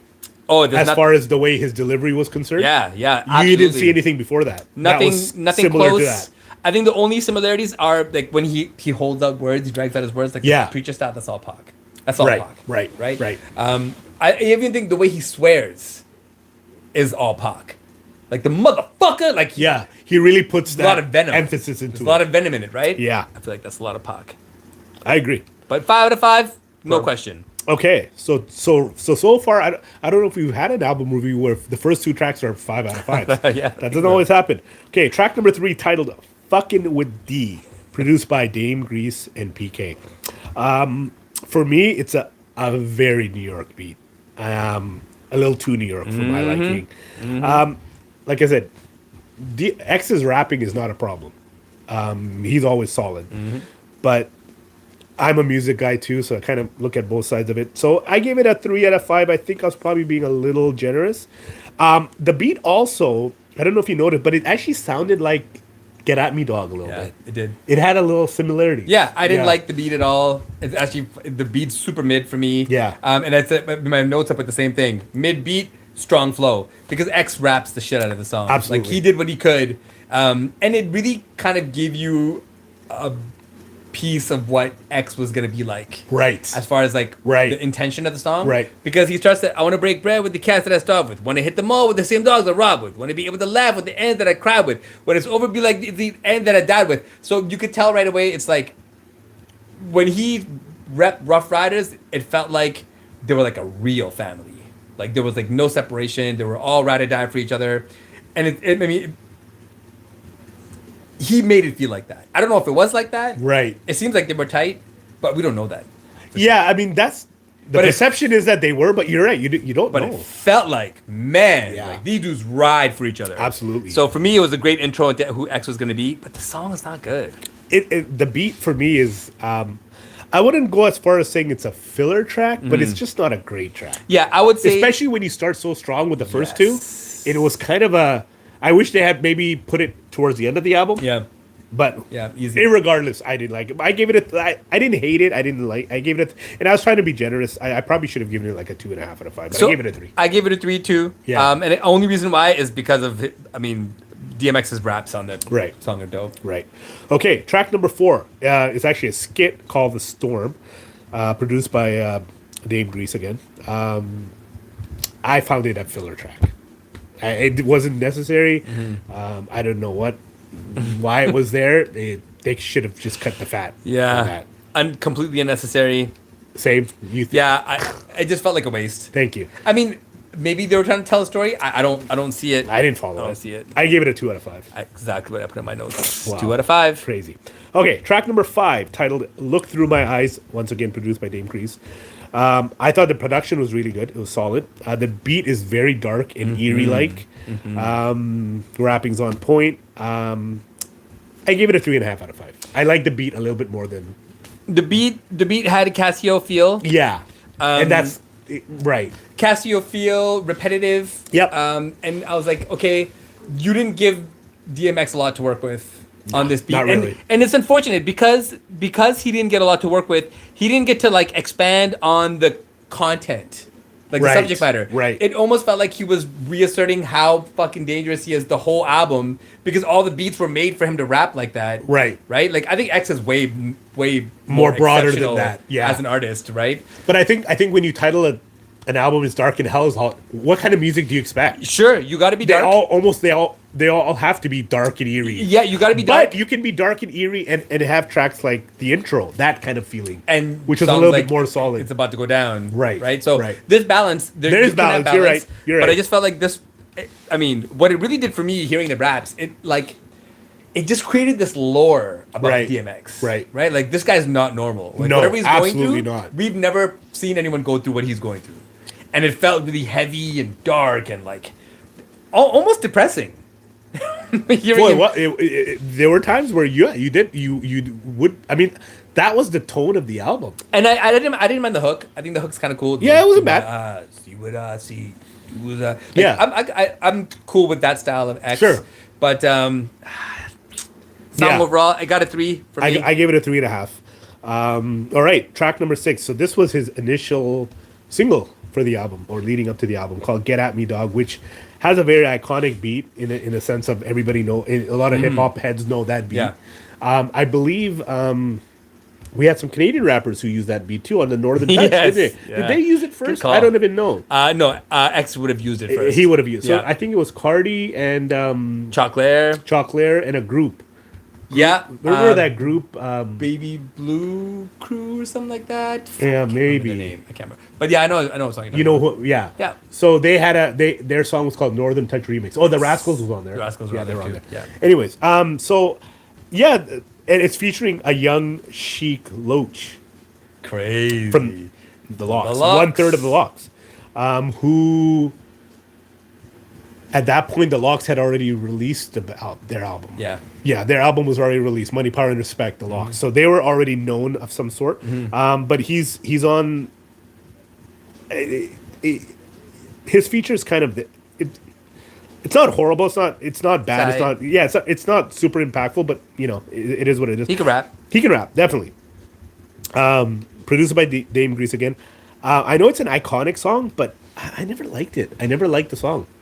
But I gave it 3.5 because the impact of the song, and I can't deny what the impact of the track and what it led up to. So I did give it 3.5, but I just I never liked the song and I never liked the music. I didn't really like production, but I have to pay respect. Like I said, we can't deny something that when it's. The impact of things. Yeah, I'm trying to get the words out, but you for know what I me, mean. Yeah. The only thing good about the song is the video. The Oh, video the was video dope. was Black and white crazy. video, wild Yeah. energy in the club. Everyone's going crazy. Yeah. You got the pit bull and stuff. Like the video's. They great. actually did that in the tunnel. I heard that. Yeah. Yeah. The video gets a 5 out of 5. The song is I don't know. I've just never liked the Yeah, song. me too. Man. I've never liked it. Me too. X's flow is decent. I mean, Sheik's did a good job on the hook, but Yeah. I mean, like the hook is whatever. Like the hook is whatever. It's it just average for not less than average for DMX. And I mean, his bars are cool. What must I go you to show you shit is real? I ain't really never give a fuck how it's feel. Rob and I steal. Not because I want to, because I have to. Don't make me show you with the bag. Like, this one felt super repetitive for me. Right. You were being mad generous. I give it a 2. I was being Yeah. very generous. But I get it. you're right. I get it. Just for the love of X, I get it. Yeah, it's almost like it's not a charitable rating that I've given, but it's out of respect because the song ultimately led to bigger and better things. Sure. Right. Put them on. Right. I mean, there's songs that we don't like in hip hop, but they're iconic songs. Yeah. We got to pay A lot of them. respect to them, right? Yeah. If you're a hip hop fan, you need to pay, whether you like it or not. I mean, it is what it is. You know what the song is for me that I really hate, but it's iconic? Yeah. Lord Tariq and Peter Guns. Uptown, baby. I hate that song. You know, I hate it. Their follow-up single, I don't know if you remember, We Will Ball was actually very catchy. Do you remember that song, We Will Ball? Anyways, shout out to Peter Guns and Lord Tariq. But, it's a Steely Dan sample. I don't know Is if you that know what that. it That's that guitar riff. That's a Steely Dan sample. Yeah. They actually were, Peter Guns was on a podcast, and he said they had to give all of their royalties because that sample was such an expensive sample to take. Trash song. Yeah, the video was iconic. The video was kinda Remember, cool. it was like a Yankee Stadium Yeah. with that big pun and a bunch of different Yeah, New York that was rappers. kinda cool. But yeah, that is definitely yeah. But you know what? When you think about it now, it's still not one of the worst songs. There's way worse. There's way worse. But at the time, because it was such a big hit, too, on top of that, massive hit. I think that's what made us more mad hit. because it was such a big hit, and you're like, what are we missing? And then they flipping the baseball bat and all that. That was so great. dumb. It was, that's actually a really good pick. For me, it would be. Can I get a what? Okay. Yeah. Because I liked it at the time. Yeah. But now it's now it's garbage. I hate it. I just remember I hate everything about it. You know what I mean? I hate everything. even a question. And the way Jay-Z's doing this hand thing, like, right? Remember in the video he's wearing like a black suit, like, what's that? And it was actually a Ja Rule song. That was to be the first single for the album. And then Jay-Z hijacked it. He heard, because him and Irv got it. He goes, I need that song for the rush. So then Ja goes, okay, we'll make another hit. Give it to him. But only if I'm featured on it. That's pretty smart. Which actually worked out Yeah. because then Ja got this Ja became a massive star. the Jay-Z exposure. Yeah. Smart. Anyways, okay. Little sidetrack there. Track number 7, titled Let Me Fly, produced once again by Dame Grease. I like the production. It was good. Solid production. Once again, rapping was good. Nothing didn't stand out as anything other than that. I gave it a 3.5 out of 5 because I did like the music. Yeah, this one is actually a much better track. I felt like this was the album caught the pace again. You could have eliminated Well the last said. 3 tracks. I really like the song. This is like super introspective. Right. X going deep. Yep. Talking about, like I feel like emotionally he was a really mature person for his age because he was probably like late 20s when this album came out. Yeah, 41, 31. Yeah, he would have been like 27, 26. So creeping up on his So, yeah. later 20s. Yeah. So super introspective, super deep. I feel like he was like some of these patterns on here felt like Nori. It's funny you said that with pre-podcast and yeah, you made me think about that, and you're actually quite right. Yeah, because Nori had a kind of scattered pattern. He did. The same way DMX does. I really like the song. I give it a 4. Nice. Oh, nice. Oh, wow, you gave it 4. Okay. You like the production on I it like the too. production. It Nice. was much better. Nice.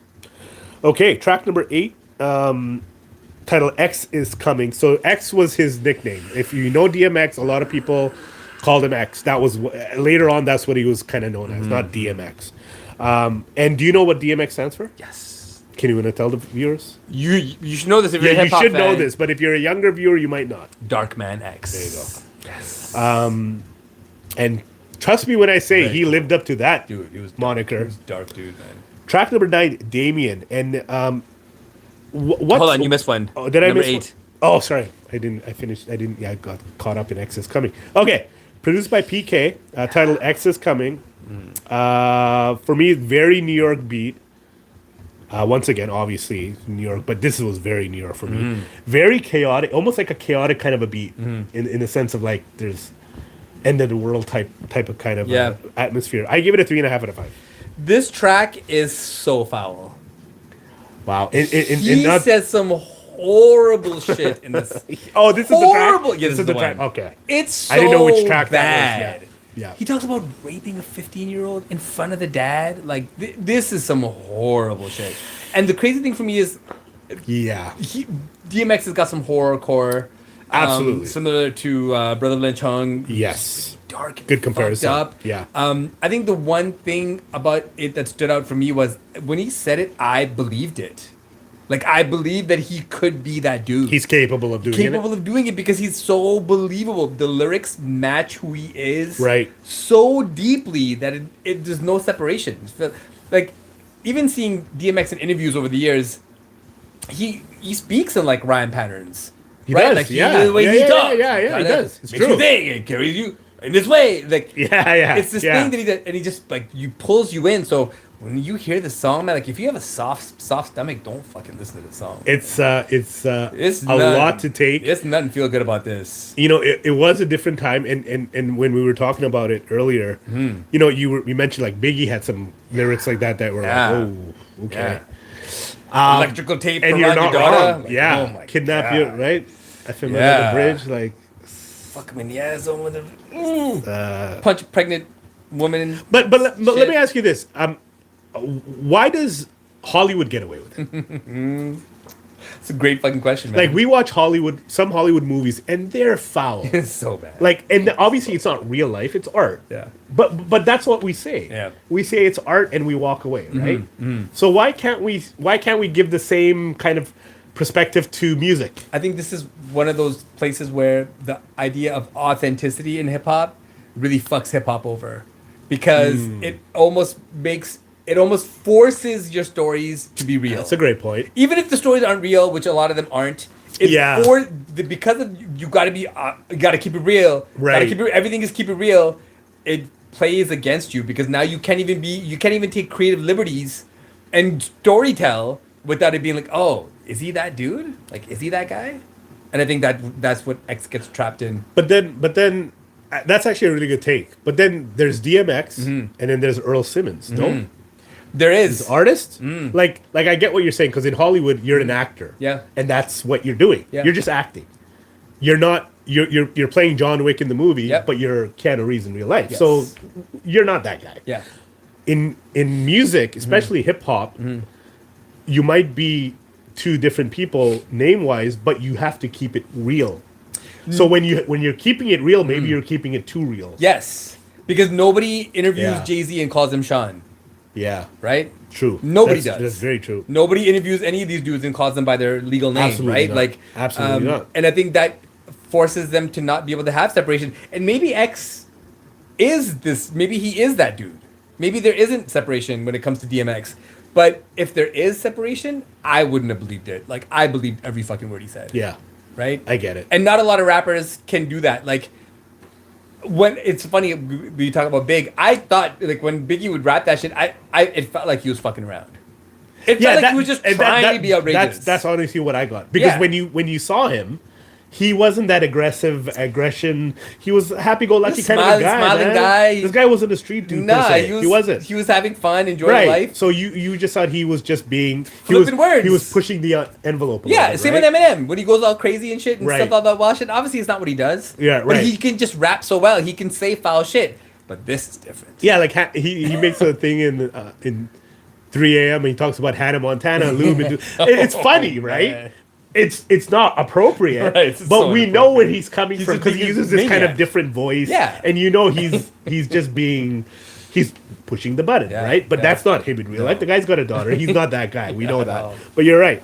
So this one I so give yeah, it 3 the 2. lyrics- I give it a 3 because honestly, if you can, I don't know how, but if you can disregard the content, Right. and just listen to how he's rapping, he's a fucking great rapper.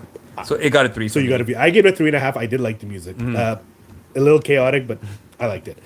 Okay, track number 9, titled Damien. Now, you're a horror guy, and you can fill us in on what Damien is. It's just not a name, right? No, it's got a lot of lore in demonology. Damien is considered one of the devil's names. Right. There's Lucifer, there's Beelzebub. Right. And Damien is one of those names. It was used as the name in the very first Omen movie. Great movie. To be the son of the devil with the 666 on the head and shit. So yeah, I mean, obviously X comes from that world. Sure. He must have been a crazy horror movie fan. But this is The title fits. the title fits beautifully.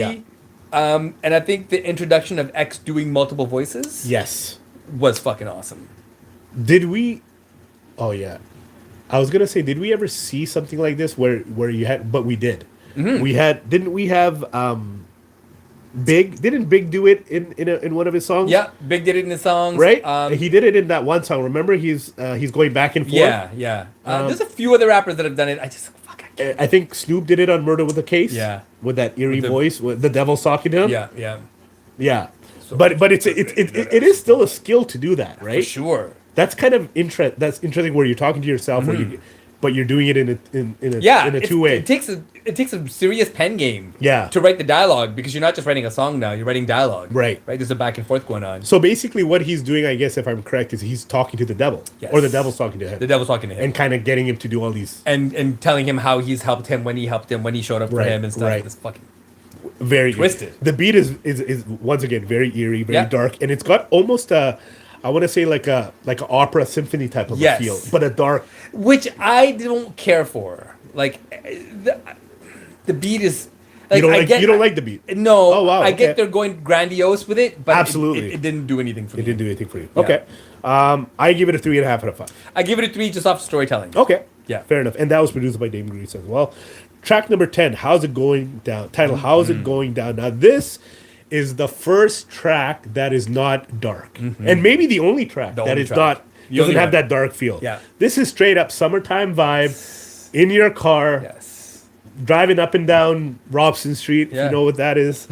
but it's one of those, right? Drop down, barbecue, like very chill. Oh, it's you're a trying vibe. to holla at Shorty. Yeah. This is that song. It's amazing. Right? It's almost like his version of a love song. Yes. or an R&B This song. is the DMX love song. Right. Yes. And he does it well because in the video he's got his glasses on, he's got a shirt. You know what I mean? And he's hollering at a shorty. Yeah. It's a nice. The video's dope. It's a really good song. It's one of my favorite songs of DMX. Yep. It's a different side of him. Yep. And he does the hook in a somewhat R&B type of a way. He kind of tones it down a little bit, right? Yeah. And it's nice. Production's really dope. I give it a 5 out of 5 because I really like that song. Tell me this is not Pac inspired. Tell me this isn't I'd rather be your N-I-G-G or I Get Around. Tell me this isn't I Get Around inspired. This is so Pac inspired. And I mean, it definitely, he's taking a page out of Pac's for book, sure, man. Like, there's no way anybody can say that he's not. I mean, it's a fucking amazing song. This is one of my favorite DMX songs. The way he starts out, politicking with the chicken, wondering if I'm a creeper. Little hood rat bitch, what he fit. To me, like, his flow, dude, the shit he can do with this flow is so amazing. Like, it's a mean flow. It is. Like, It's a mean flow on a sweet beat because the beat is actually very sweet. so It's got sweet. the flutes in the back, it's such a right? Like vibe. and it's sweet in a nice way. Yeah. Like it's almost like an LL Cool J type Yes. of right, like a Yes. lounging, something that's kind of R&B inspired. Yeah. You need that. I mean, how are you gonna holler at Shorty Ladies- without it? the One ladies of gotta these love songs. it. The You ladies gotta love you it. can't play Ruff Ryders Anthem in the car with your girlfriend and she not thinking you're a weirdo. You gotta play something for the ladies, and this is the closest thing you can get. This shows X's versatility. I mean, Absolutely. Unreal Absolutely. transition in this. The hook is so good. The hook is really good. Like, whatever games are being played, I was going down. It's on till it's on, and it's got to know now. You and what? Thinking the nut. Like, it's so beautifully done. The hook is. I think this is where X could have been like a mega star. More tracks like this, Right. Even on the next album with the Cisco song we're talking about. Oh, What these bitches want. yeah. That's I don't know why, but X's crossover appeal was like super underappreciated. Absolutely. The stuff that he was able to do on this song, man, makes me miss what he could have been. I think you're right. I think even if he had more production like this, a little bit more softer, Yeah. and it would have balanced things out Because a lot he better. can rap to it so easily. Absolutely, So easily, absolutely, man. absolutely. And I think this is where this is kind of where Pac really shined too with these kind of songs like "Are You Still Down for Me?" Yeah. and "How Do You Want It?" Yep. Pac could take R&B hooks, flip them, and turn them into something incredible, Correct. and still be hood, Yeah, and still definitely. be authentic. Yeah. and DMX did it beautifully on this. And I still don't get why. Maybe he didn't want to get pigeonholed. I don't know. For sure. Right? He didn't rap. Sometimes for you the just don't women. want to, Yeah. because then you're gonna get if you admit it, then you're gonna get even more comparisons. This is a label decision. This is definitely not a DMX decision. Absolutely. Like, we need a track for the ladies. Absolutely. Give them a beat that's softer. We need but it's beautiful. I mean, this is, if you really think about the 4 singles that were released officially, this is the most radio friendly of the 4. Yeah, and it's honestly like it's one of those songs that solidifies its legacy. Yeah, big time. So well done. What do you give it? Oh, it's 5. It's a 5. Okay, perfect. So we agree on that. Track number 11 is a skit, titled Mickey. I had to listen to just a couple of times because I didn't understand it, and then I had to go to the YouTube comments, and shout out to the people who make comments on YouTube because guys educate people sometimes, and it was basically just someone messing with him or him messing with, I don't know. It's supposed to be dark, but I didn't. It was dark humor, but I didn't care for it. It was a gunshots filler. and laughter. Yeah, I gave it a 2 out of 5. I don't even know why it's there. Yeah, unnecessary. Yeah, completely unnecessary. To be fair, I was considering Airball, But just off of DMX's legacy, Yeah. I cannot give it an airball. So it's a 1. See, and that's what we do It's a 1. sometimes. You got to make some concessions. You have to. Yeah. And when you are one of the goats, you get that. You get some of that You get a little treatment. bit of leeway. Yeah. Track number 12, titled "Crime Story," produced by Irv Gotti, and the skit, was produced by previous skit was produced by PK. "Crime Story," track number 12, produced by Irv Gotti. You can tell the beat. You can tell the difference between the producers. Without a doubt. And this, for me, it reminded me of very like a Pim style beat. You know, like that, like a. I don't know. There's something like funk inspired or something. Yeah, it's. But I liked it. I really enjoyed. Yeah, the song I really liked it. And this is a song that I don't remember at all. from Yeah, my I don't remember previous it at all. No. back in the days, because I haven't, honestly, to be quite honest, I haven't revisited this album in its entirety since now. All I'm listening to is Ruff Ryders Anthem. Yeah. If I'm listening to any album cuts, How It's Going Down, I have that on my thing, and that's basically it. Yeah. Oh, and the intro. Sorry, and the intro. I listen to that from time to time. Yeah. So yeah, no, I liked it. I give it a 3.5. 3 out of 5. Really good song. I would say again, Irv should have did more production on the album. Agreed. I think Dame Grease's load was probably Way too big. too much. Like I mean, he did 75% of the album. Yeah, there's no need for that. But I really enjoyed the song. There's moments where I'm like, yes. Yeah. This is one of those moments. I give it a 4. Nice. Track number 13, titled "Stop Being Greedy." In the hip hop world, this is one of the more famous tracks of DMX, just because of the beat and the hook. It's definitely classic DMX, produced by Dame Grease once again. But I never liked it, and I know a lot of people are gonna be like, "You're nuts," and I might just be, but I don't know. The beat was very monotone. It was very repetitive. It was just like high, low, high, low. That was the beat. That was the beat, literally, right? Like there's not much to it. The rapping is great, but yeah, I don't know. I always like the song. Yeah. I always like the change ups. X uses the two voices he flips up. Right. From soft to really intense. This hook, this hook is so good. Y'all been eating long enough. Stop being greedy. Keep it real, partner. Give to the needy. Ribs is touching.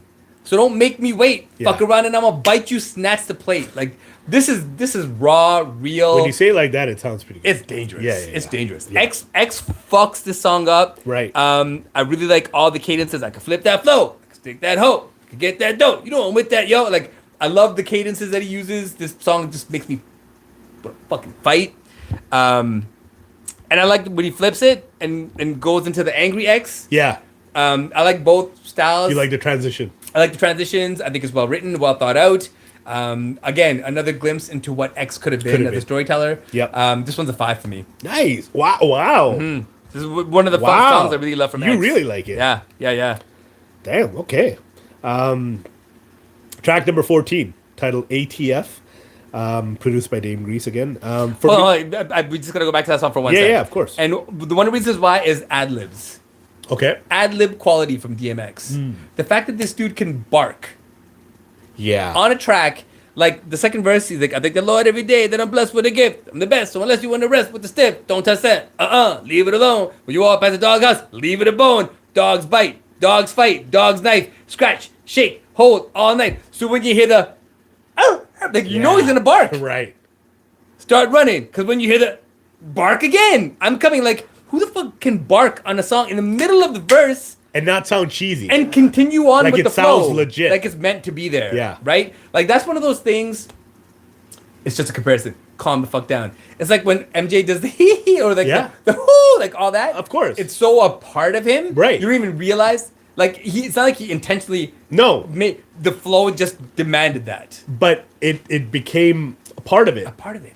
And you didn't hate it. It's just perfectly fits. Right? And then some rappers have that. Like Master B had the Yeah. Like, say what you want, but it worked. Yeah, Jay-Z with the like There you they go. all got the little There you go. And that's one of X's magic things, man. Right. Okay. Track number 14, titled "ATF," produced by Dame Grease. For me, it was all right. This beat specifically, if you didn't know any better, you'd think it was a Swiss Beats beat because it's Swiss beats to the core, and now it all makes sense on where Swiss, because it says that he did actually, he took a lot of game from Dame Grease. Swiss, he said that, so you can see where Swiss's production style evolved to, and it was definitely from the school of Dame Grease. Shout out to Dame Grease. X deserved a better beat with the storytelling that he gave, because the storytelling on the song is phenomenal. Like, just if you read it like a story, it's amazing. Boom, boom, boom, open the door, ATF, too late to send my girl downstairs to say he left, hit the basement, go through the replacement door, come up in my neighbor's yard with a taste for war. Like, I'm not rapping it like him, I'm just reading it, and it sounds like a story that's going down. The storytelling is amazing. The beat is just super mid, really, really repetitive. I feel like, I don't want to say the album is rushed, but I feel like there's some songs that just were super rushed. And X seems like that type that just comes in and just bangs out songs after songs after songs. Right. And I just feel like they didn't do his storytelling justice on it. The beat is just so mid. And I think he didn't have the liberty of picking, because he was his debut album, right? It was his debut album. He kind of had to follow what was given to him, right? Yeah. So I think in the second album you saw him open up a little bit more, Big time. and because the beat selection was very different. Yeah. It was not all one-sided, right? Yeah. So yeah, what did you give it? Just off the storytelling alone, is a 3. Okay, I gave it a 3.5 because I did like the beat. Swiss Beats is one of my favorite producers, so that helps there. Track number 15, titled "For My Dogs."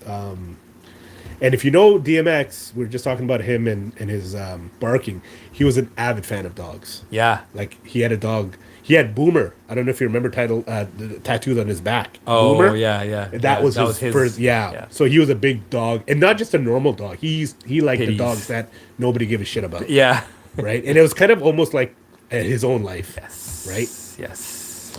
But anyways, For My Dogs, featuring a bunch of rappers, but the one known rapper that we know is Dragon, a very young Dragon, who we didn't see after this. I didn't even know he was on this album until I just saw that, because the first time I heard of Dragon was on Ride or Die, the Ruff Ryders compilation. Good. He was on Down Bottom with Juvenile. Remember? It's a good song, man. And then in the video version, they replaced him with the Young Ones, because Who they was couldn't. good too. He wasn't a bad Southern rapper. Yeah. But like Dragon's flow was way better. Dragon's got a dope flow. Yeah. Anyway, so this is what I got out of it is one of those classic tribute to the homies track, like tribute to the people who are no longer here. The features were all average. Didn't really do anything. Didn't make or break the song, but I did like the tribute. Obviously, he's talking about people that he's lost. Produced by Dame Grease again. I gave it a 3.5 out of 5. This is for my dog. Yeah. This is for my dog. This is for my dog. This is for my dog.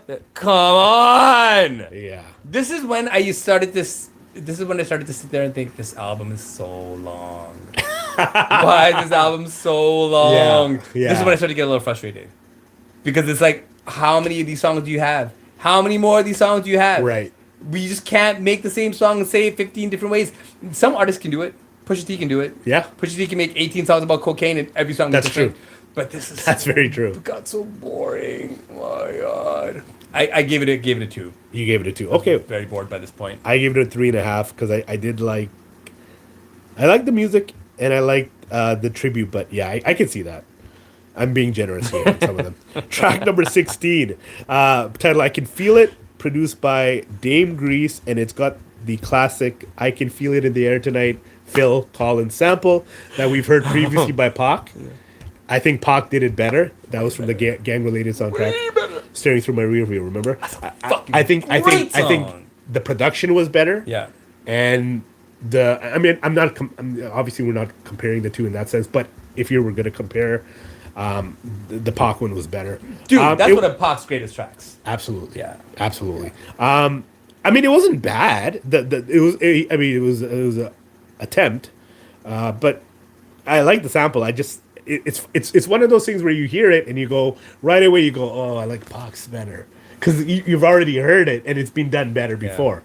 Yeah. Right. Like, it's just one of those things. But I gave it 3.5 because I do like the sample. But Maybe I'm being so generous. bad.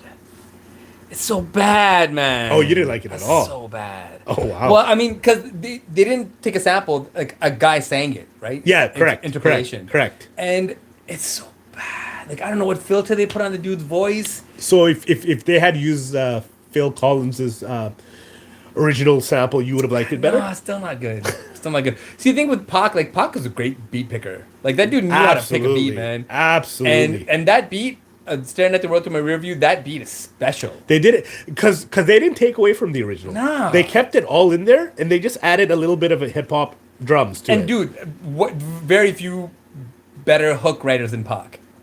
Not many. Right? Like the way Pac's there and the world through my Yeah. rear view. Oh God, you can hear you. Like I can There's feel not- your heart. there's not many. Fast. Oh man, that song makes me feel great. But this is so bad. Like I honestly I was so frustrated. And I do remember this song from the first time hearing the album because I remember us thinking like, why would he use Phil Collins sample? Yeah. I'd never liked the song. This is a hard 2 for me. Nice. Yeah. I get it. Now that I look at some of my numbers, I'm being very and because I do have a soft spot for DMX and the Ruff Ryders, as you can see. So Yeah. but you're not wrong. Track number 17, Prayer. It's a skit. Now this is interesting because DMX, when we see later, was his thing. He could quote scriptures from the Bible word for word. I mean, that's not an easy. I mean, this guy was a gangster pastor in that sense. And here's the thing. This is not from the Bible. Right. This is spoken word. Right. And I am the furthest. It sounds very biblical. Oh yeah, man, dude, he's connected to the book hard. Yeah, if you didn't know any better.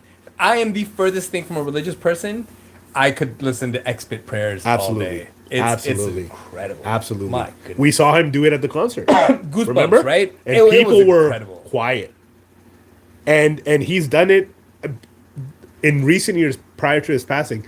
Celebrities would ask him to do in concerts Yeah. or it's like, and he would just off the dome And shut the shit down. and he took it really seriously. He would put his head down and he would meant a really lot to him. Yeah, he wasn't just doing it for the sake of doing it. No, you could feel it. Which was amazing. I really enjoyed it, and like you said, you don't have to be a Christian or a Catholic or a Muslim or an atheist to just listen to what he's saying. Yeah, it's beautiful. Like it is really beautiful. It's very spiritual. I gave it 5 out of 5. Yeah, this was a 5 for sure. And it's crazy because when I first saw it, I'm like, prayer? I'm like, oh, I'm going to hate this. Right. But the second you hear his voice, I come to you hungry and tired. Oh, my God. Yeah. Ooh. Yeah. Rips at your spirit. And nobody could once again, it's kind of in like that whole Hail Mary lineage, right? From Tupac, that religious kind of yeah, Pac was very religious. right, for but Pac. religious in a sense of like he's not ramming it down your throat. Yeah, religion. He's no. just using it as a what's next for me. And for Or what- him, like his own spiritual Yeah. savior, Yeah, right? yeah, like, yeah. like the first line, I come to you hungry and tired. You give me food and let me sleep. Right. This is not for anybody. No, This is a private no, conversation absolutely. between him Absolutely. and his savior. And I think that's what we felt with Pac too, right? Of course, and But- and you can resonate with some of Oh, it, yeah. right? Everybody can resonate with some part of it. Yeah, and I think the magic with Pac, and I hate that we keep bringing Pac into it, but you It's kind of hard have not to, yeah. Like Pac made you move with him, Absolutely. right? Like he literally said, "Come with me, Hail Mary. Hail Mary, run quick, see what we have here now. Do you want to ride or die?" I've done it. I've done this at shows every time I perform in September. I always make it a point to do this at shows. The second I go, "Do you want to ride or die?" Everybody knows, la la la la, is immediately afterwards, and that's the special thing that Pac had. Absolutely. But I think, again, if X never had this addiction issue, which obviously contributed to his greatness as well as his Sure he detriment. did. right? Absolutely. Like Absolutely. it's part of the recipe. Unfortunately, it did. If he came out of it, who knows how big he could have been, man. And he was already very like he had a run from 1998 till about 2000 and so basically his first 3 albums were like untouchable, Monsters. and then he went into this nosedive of personal issues, and then that kind of took over, and then he had a bit of a resurgence, but I mean that run should have been his run should have been like the Jay-Z run. Yeah, because the movies were coming and Yeah. and Sorry. Very good point. Right. He did go into movies, and then Yeah. music kind of was on the back But- burner. but because he actually was a legitimate movie star. But you could see the commercialism, like you could see the appeal, right? The crossover appeal, the commercial Absolutely. appeal. You could potentially see him doing like weird appearances on sitcoms and stuff. Like he had Sure. that thing. But once again, how do you not compare him to Tupac? Because isn't that what Tupac did? Cut from the He same went in the cloth, movie man. movie space, Absolutely, and he did well, Absolutely, right? yeah, Yeah. Dude, cut from the same cloth. You can't deny You it. can't deny it. Nope. Okay, track number 18, titled "The Convo," produced by Dame Grease again. The beat reminded me of a Mobb Deep beat. It's very Mobb Deepish, very very Mobb Deep, especially like Mobb Deep, the first two albums, Infamous and Hell on Earth. I feel like Havoc produced like it felt like a Havoc type beat. I like the beat, and on that alone, I gave it a 3.5, a 3 out of 5. Sorry. Another conversation with God. Yes. He raps the shit out of the song. Like his storytelling prowess is undeniable. Right. The beat just never did anything for me. Fuck, I hate Oh, that. you didn't like the beat, eh? I hate that he got. I mean, Fair enough. I don't want to take away from Dame Grease's work because obviously he's a dope producer. Yeah. But I just felt like they just why 18 songs? 18 songs is And you can't fault the producer for that. For You sure, gotta for sure. fault the executive he's producer. getting paid. He's given this grocery list Sure. of shit that this album needs. Sure. He probably made 30 beats and they're like, okay, well let's whittle it down. Absolutely. Again, it takes away from X's spitting, man. Because his storytelling is genius. Honestly, the album at most should have had 12 tracks. 12 I to know- 13 tracks. Then it would have been a classic. I think it would have been... Yeah, I think It would could have been a certifiable- yeah, it would have been more in the conversation of... Because me and Ali were talking about this, Hmm. and everybody puts this album on the like on a holy Yeah, grail, right? yeah, Like, oh yeah. my God, it was... But when we actually, after listening to it thoroughly, it's not that... No, it's not. I think it's just because the songs that are good are so, good. Are so good. But then it makes you look at the other songs like, why even make it? Because then the other songs that don't live up to the hype are kind of like, oh, that's just bad. Right. Like these don't sound good. Right. There's no replayability in a lot of these songs. Absolutely not. And I hate that because I want to listen to X's storytelling, but there's no chemistry There in the isn't. beats and the lyrics. No. X got done dirty. I think it gets a lot of additional hype, and I don't know where it's coming from. Yeah. I don't get There's it. a lot of media hype because East Coast didn't have that juggernaut No, they at that didn't. time. That's true. Right? That's X true. came through and just stomped the shit out of everything. And yeah, Jay was there and coming up, but X was different.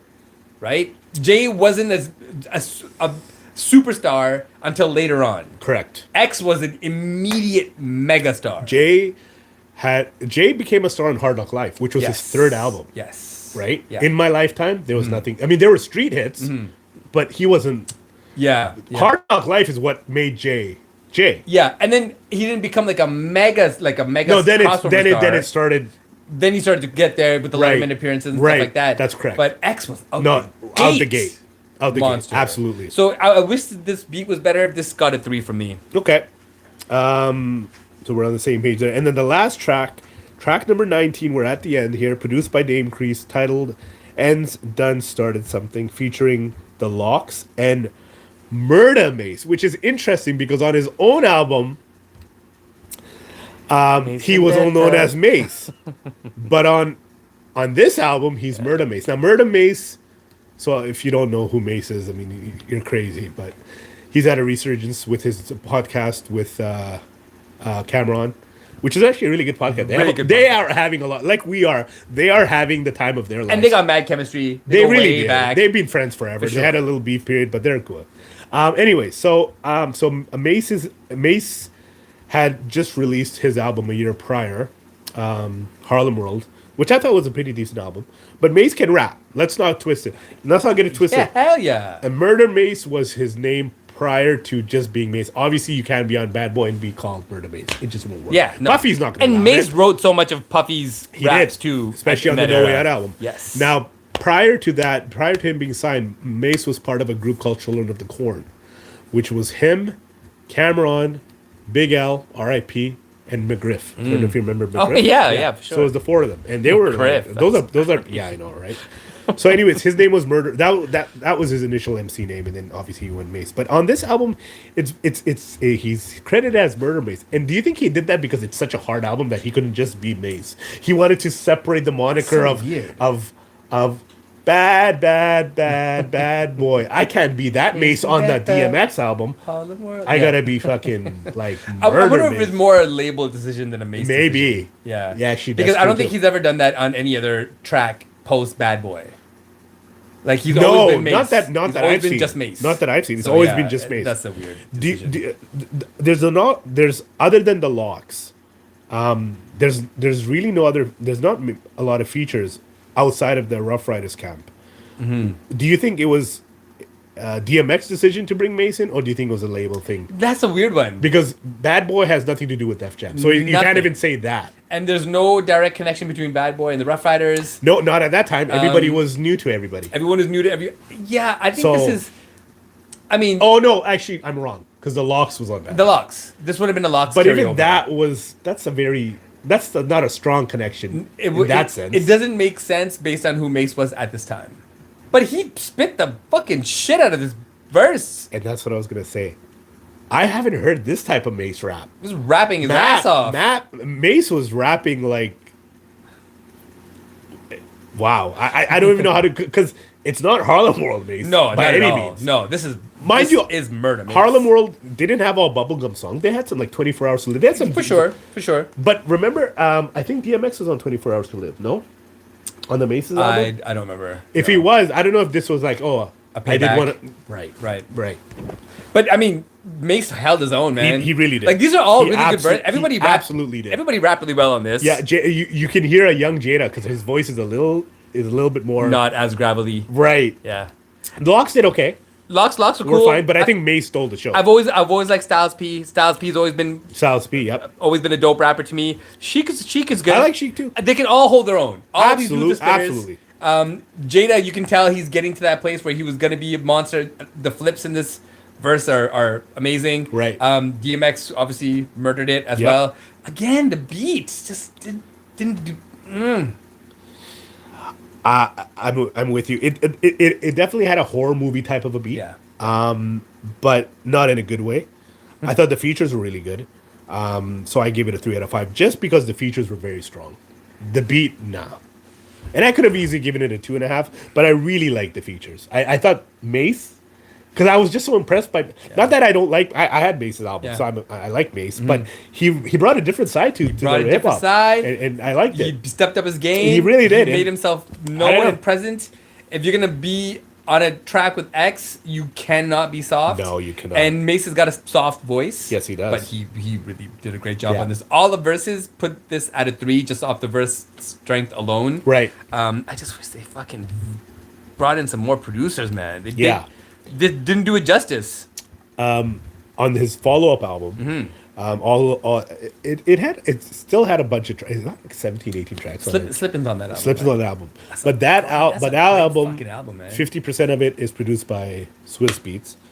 And then there's some other producers on there. But you could tell Swiss, although he has one style, he didn't pigeonhole his one style. He made Yeah. various different beats Yeah. that adapted to everything. And that's what we didn't see here. Yeah, Swizzy's got a unique way of creating melodies Yeah. on his beats. I think he does it better than most people because he gives artists fresh foundations to rap to. Right. Because there's no sample, right? That's true. Like he really weaves these weird, interesting, kind of Arab sounding samples. Oh, yeah, and definitely. Plays them out in weird ways. Synthesizers, the piano. Yeah, so he's definitely got an interesting influence. And this, yeah. It's a very you're right. electronic sound. Yeah, and you're right. This album sorely misses variety. Right. And I think maybe that's why they had given him more of an opportunity on the second album, is because they were like, okay, we need something. We gotta make it a little bigger. bit more diverse. Yeah. Yeah. So in conclusion, there it is. Track 19 is the last track. DMX's Dark and Hell is Hot debut album. I give it a 3 out of 5. I really battled with this, the overall, just because of the impact of the great tracks are Yeah, so are so good. impactful. Yeah. Like they were game changing.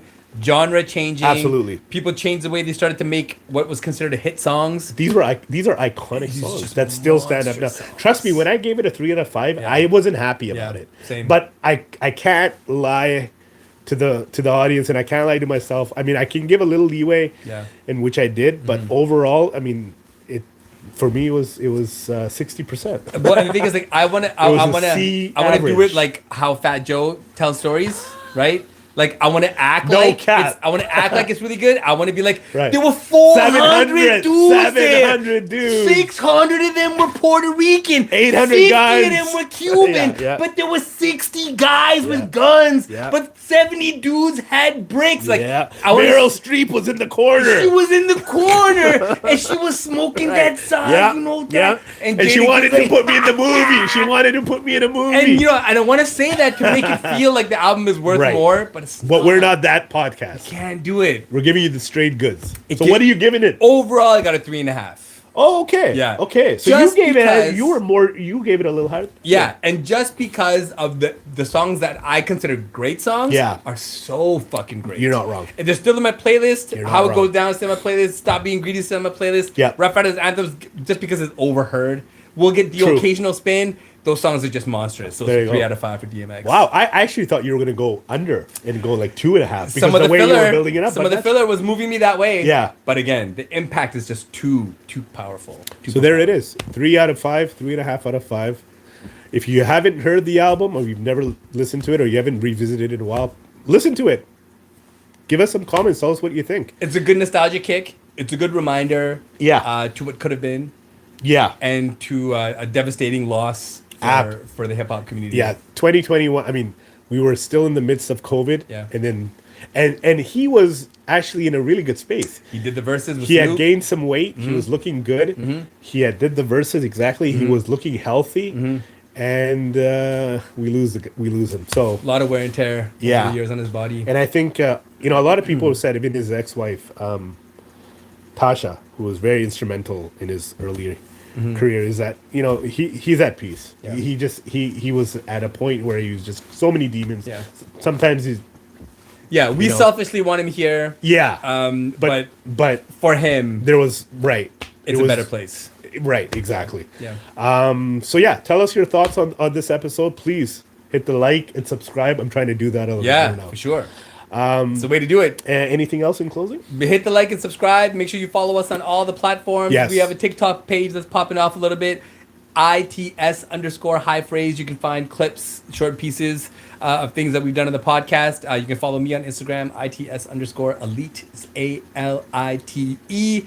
Working on my second album right now, which should be almost finished in January. So do we got a tentative release date for that? It'll be finished recording in January. Right. So release date, I would say you're probably looking at March because I want to get some music videos done. Nice. Got a couple of fly ideas. Put Indo-Fijians on the map. And I've heard you've heard the first single, Brown Love. I've heard a rough cut. Yeah. And I'm telling you, It's coming. And it's a game changer. We don't claim coasts because we're from the Northwest, so we don't really have coasts. We don't really have a We're coast. influenced by all the coasts. Absolutely. So what you're gonna get on the album is a mixture of all of those influences. So make sure you follow on Instagram, Facebook, TikTok. Please. Hit the subscribe on YouTube. We're trying to make sure you get episodes every 2 weeks, and because we talk about hip hop, it's something that we love. All you're gonna get from us is real opinions, real passion, Facts. flavor, Facts. and hopefully more merch that looks fly as fuck in the back. It really looks amazing. Right? And credit to Elite for creating the logo. So there you go. We did some work on the logo, but shout out to, again, the silent partner for putting in the work and getting us this merch. Shout out to Shazi, And the unsung hero in the cut, Shane O'Mac. our in the cut. audience member since day one. Yeah, you don't get to see him, No. unfortunately, because he doesn't like to be in front of cameras and shit, but he's always in the cut watching our episodes unfold. So much love to Shane O'Mac. Absolutely. Make sure you hit the subscribe. Thanks for listening, y'all. Peace. Peace.